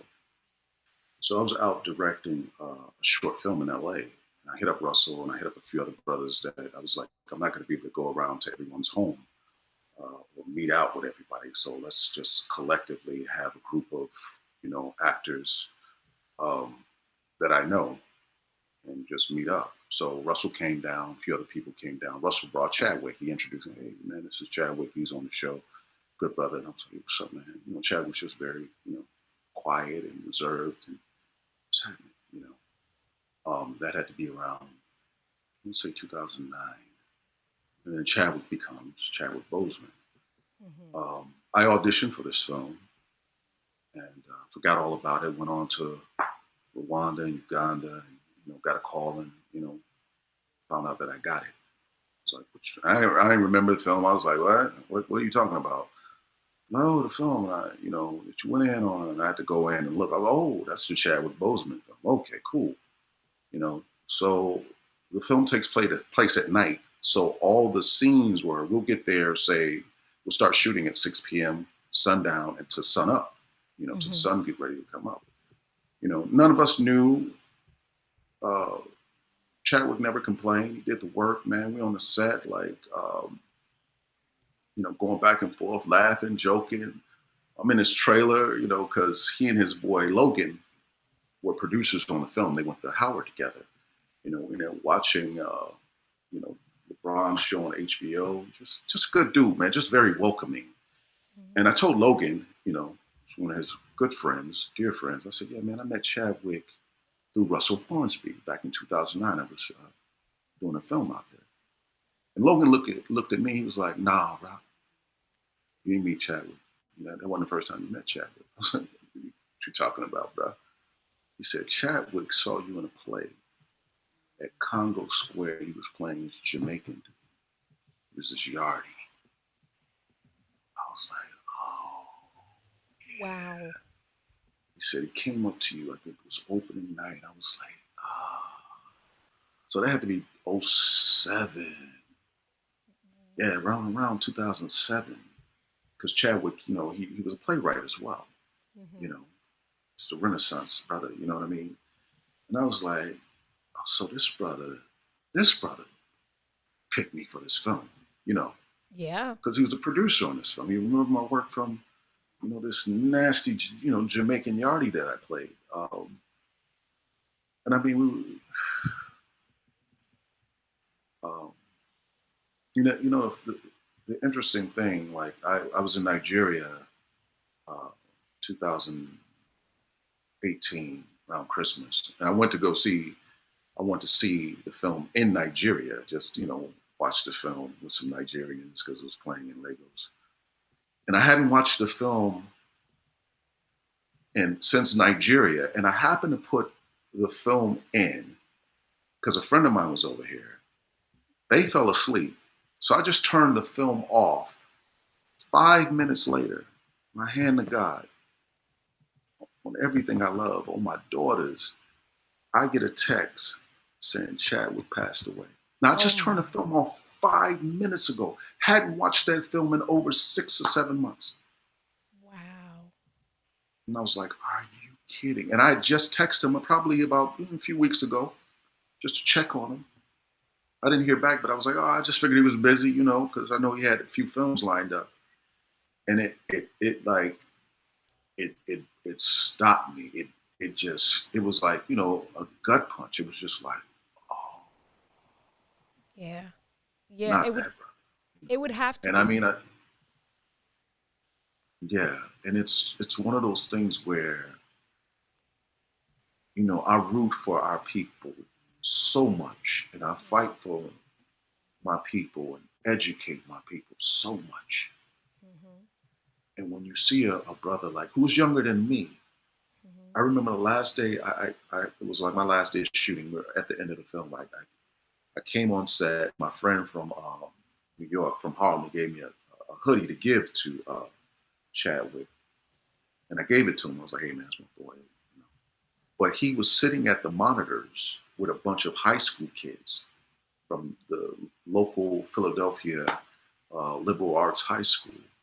And when they said cut, Chadwick explained to them what was going on. He had like 15 high school kids. He was explaining exactly what was going on. It's like, that's what you're supposed to do, you know? Because if we see it, if it's tangible, sure, then we can do it, you know? Me growing up on the West Side, I knew no one. I had never met an actor in my life. Yeah. I didn't know that I could make money doing this until I became an adult, you know? Yeah. And he made it so tangible for these kids because, like I say, as actors, as artists, we're very selfish with our time and we're very selfish with our craft and very selfish. Some are very selfish with their knowledge, but watching him get back to that next generation, I was like, man, that's what you do. That's, you know, my hero was Muhammad Ali. That's what you do. You give to your people. You walk with your people. You know what I mean? You ain't in the club with sunglasses and bottles and velvet ropes and an entourage. You just like, man, I'm gonna walk down the street with my people. Yeah. You know what I mean? And let them know that it's possible. It's possible. If you put in the work, it's possible. You know. So beautiful brother, great man, great actor, great dude. Just, you know, it still hurts. I can imagine. I absolutely agree that you can't be what you can't see. So few people that have the ability take the time to actually invest in giving back. We talked at the top of the show about the sense of village and how we are. This is our village. Everybody, all the kids in the community, no matter the neighborhood, whether you're related to them or not, are part of your village, and it is up to us. With that being said, I'm going to intertwine Mr. Milhouse's question with your 2006 journey that you began to visit every country on the continent. Why did you decide to do that, and how many countries have you visited to date? Why did I decide to do that? So in 2006, I rounded up some brothers and convinced them to go to Mombasa, Kenya. I'd never been, and I was. We used to meet at this actor's house on Tuesday nights in LA, and we, actors, writers, directors, producers, and we do like different exercises and stuff, And one of the questions we had pad and pencil, and it's just like, if you died tomorrow, what would you regret? First thing that came to my head was never, not going to Africa. I was like, I'm not going. It was 2005. It's like, if I died today, my regret would be not ever seeing the motherland. And that stuck with me. And I was like, that was 2005. So 2006, I went to Mombasa. I went there for 6 weeks. And I was like, oh, wow, this is amazing. You know what I mean? Like all the lies that have been told about the continent.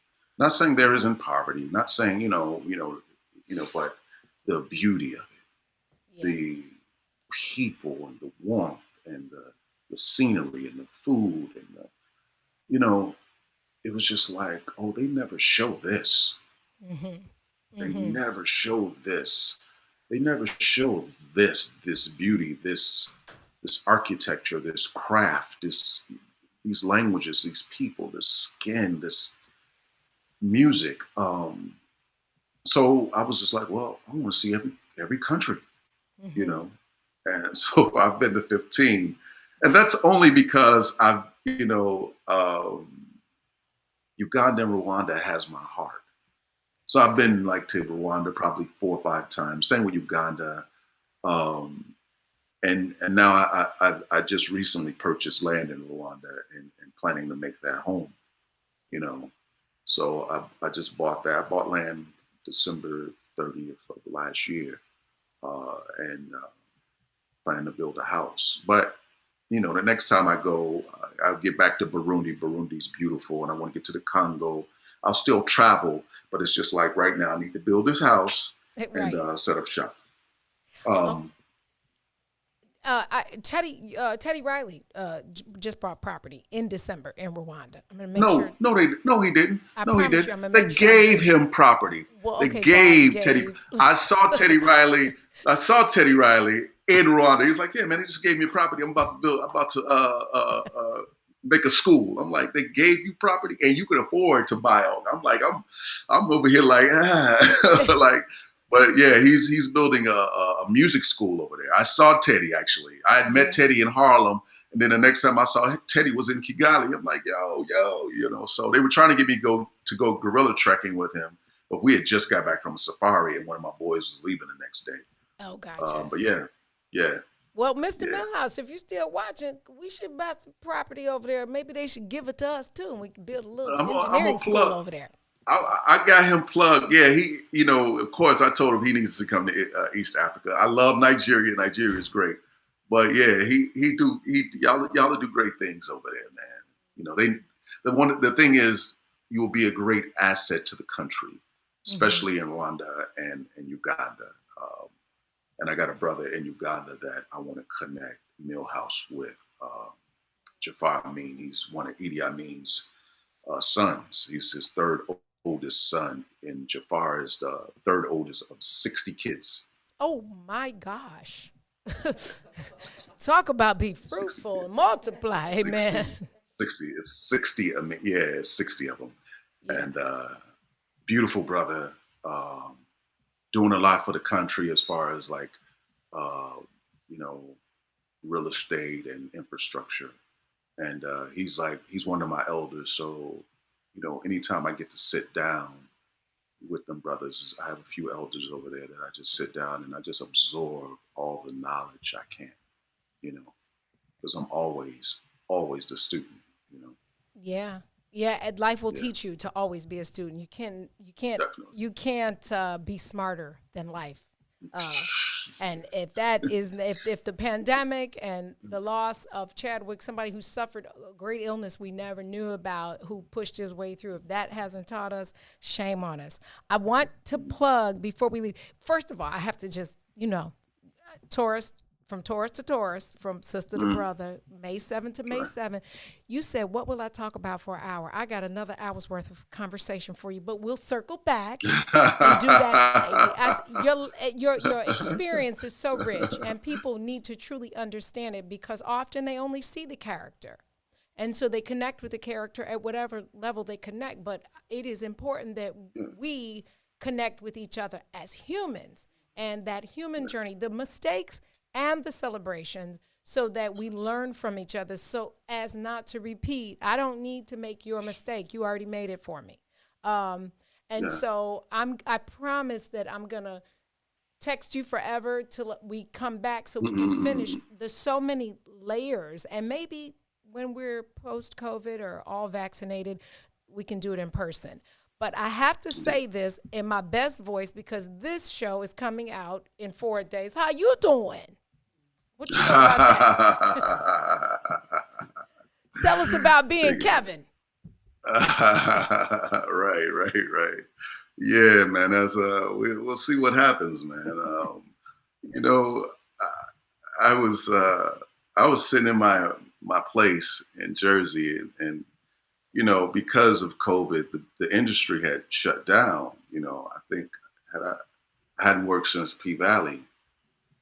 I did a play actually after P-Valley. And I was like, whatever, man, I'm going to paint these stairs, because what else you going to do? Just like, let me remodel my place from the inside, And I get a call from my managers. And anytime two managers are on the phone, you're like, okay, this is business. And we're in negotiations for season 2 for P-Valley. So I'm thinking that's that. Like, okay, they're coming with my money now. They were like, no, this isn't P-Valley. This is a Wendy Williams movie. I'm like, well, what are you talking about? I don't know nothing about that. I didn't audition for a Wendy Williams movie. What's going on? No, there's an offer, and it's shooting in Vancouver. I was like, oh, okay. And this was Monday. They wanted me on a flight by Wednesday. Wow. I was like, well, y'all got to send me a script first, because we got to see what's up in this script, because y'all ain't going to have me out here, doing something that I don't want to do and that I refuse to do. So I read the script, and I was like, okay, cool, I can get out on that. And the money the money they came with was good, but then I got this dynamite entertainment lawyer who got me to a number that I was like, oh, now if we can get to this number, that would be great. And we got to that number. So we were on a flight Thursday, had to quarantine for 2 months. I mean, not 2 months, 2 weeks. And you can't find Kevin Hunter on YouTube.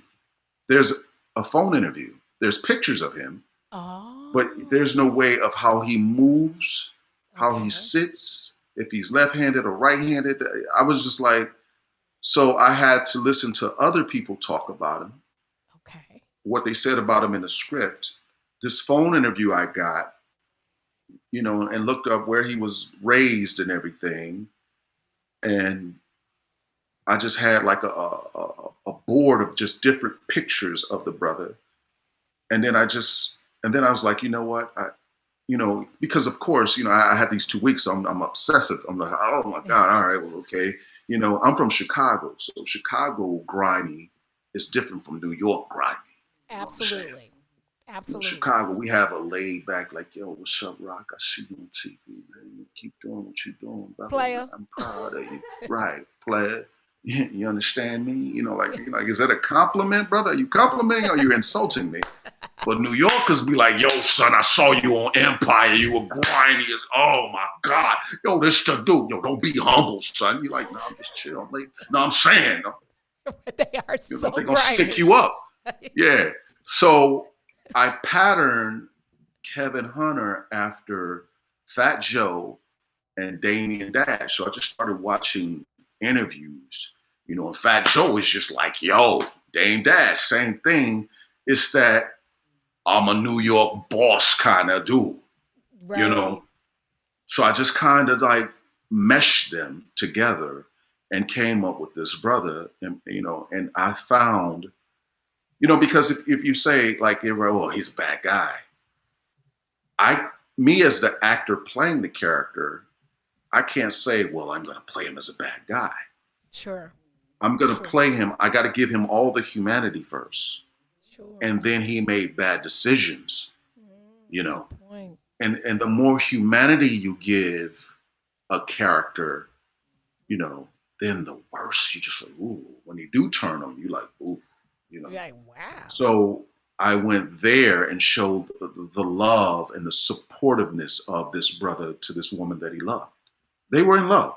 Sure. And then it went left. Yeah. You know what I mean? Like a lot of relationships, we don't go into a relationship saying, this is what I'm going to do. We just, right. Something happens. Yeah. Something happens, but I appreciate it was Will Packer, executive producing, along with Wendy Williams, and had a good team, a good director, Darren Grant, and Sierra Payton. She just bodies Wendy Williams, man. She kills it. And hopefully, whether you love or hate Wendy, you have to say, man, this woman is resilient, and she has so many things that she had to overcome, and she continues to keep doing what she does. I mean, I didn't watch the show. I had to watch it because I was like, all right, let me get some Wendy Williams in my body. So I had to go and watch Wendy Williams. It ain't for me. I'm not into the gossiping and all of that stuff. I'm not, that ain't my cup of tea. But I had to be versed and educated in it. Yeah, you had to know who you were married to.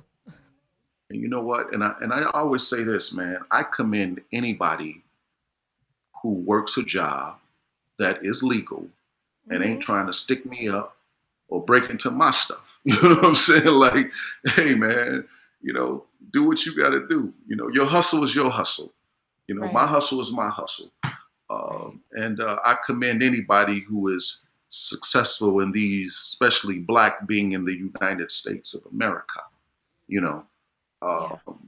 because it's rough. They stack the deck so much. You just got to commend anybody who makes a way, who comes out, so. Yeah, absolutely. So I could, you said, what will I talk about for an hour? I challenge you that we could have had this conversation had you not been on the Breakfast Club before the Book of Dawn. For that, I am eternally grateful. You just put me on. Look at my New York voice. You just put me on, son. Like, you talk to Charlamagne the God, and then you talk to Dawn the God. Beat money. That's the New York thing, money. But thank you for your time. I know that there are a million things you could do, but you spent the time with the What's in It for the Black People Media and the Book of Dawn. I promise that I will circle back because there's so much more to Tariq, to Kevin, but to our homeboy, Morocco Omari, that we can share.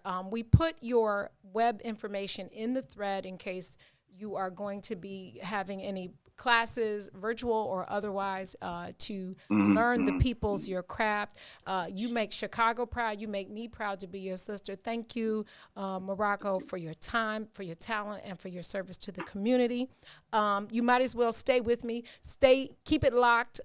Minding Our Own Black Business with Boss Lady Tennille Jackson is up next. Thank you for spending a little time with me. Remember to lead with love. Use your voice to be a positive impact. Have a wonderful day. Tune in tomorrow for the next page in the Book of Dawn. I don't have time because I don't want Granddad to come kick me out. But Morocco, do you know where your niece, our daughter, goes to college? You probably know because I probably have said it a million times. She goes to Alabama. Right, so you know the Crimson Tide. Oh yeah, right? I know y'all are Crimson Tide fans. Yeah. Okay, the SEC, so, yeah. So when I get done with every show, I say peace, and then I say the magical term "Roll Tide." So you got to say it with me, okay? Okay. So tune in tomorrow for the next page in the Book of Dawn. Peace. Right? Get your mask. Take your mask off. This is a team effort. On 3. I'm ready. Peace. And roll Tide. Roll Tide. Bye, y'all.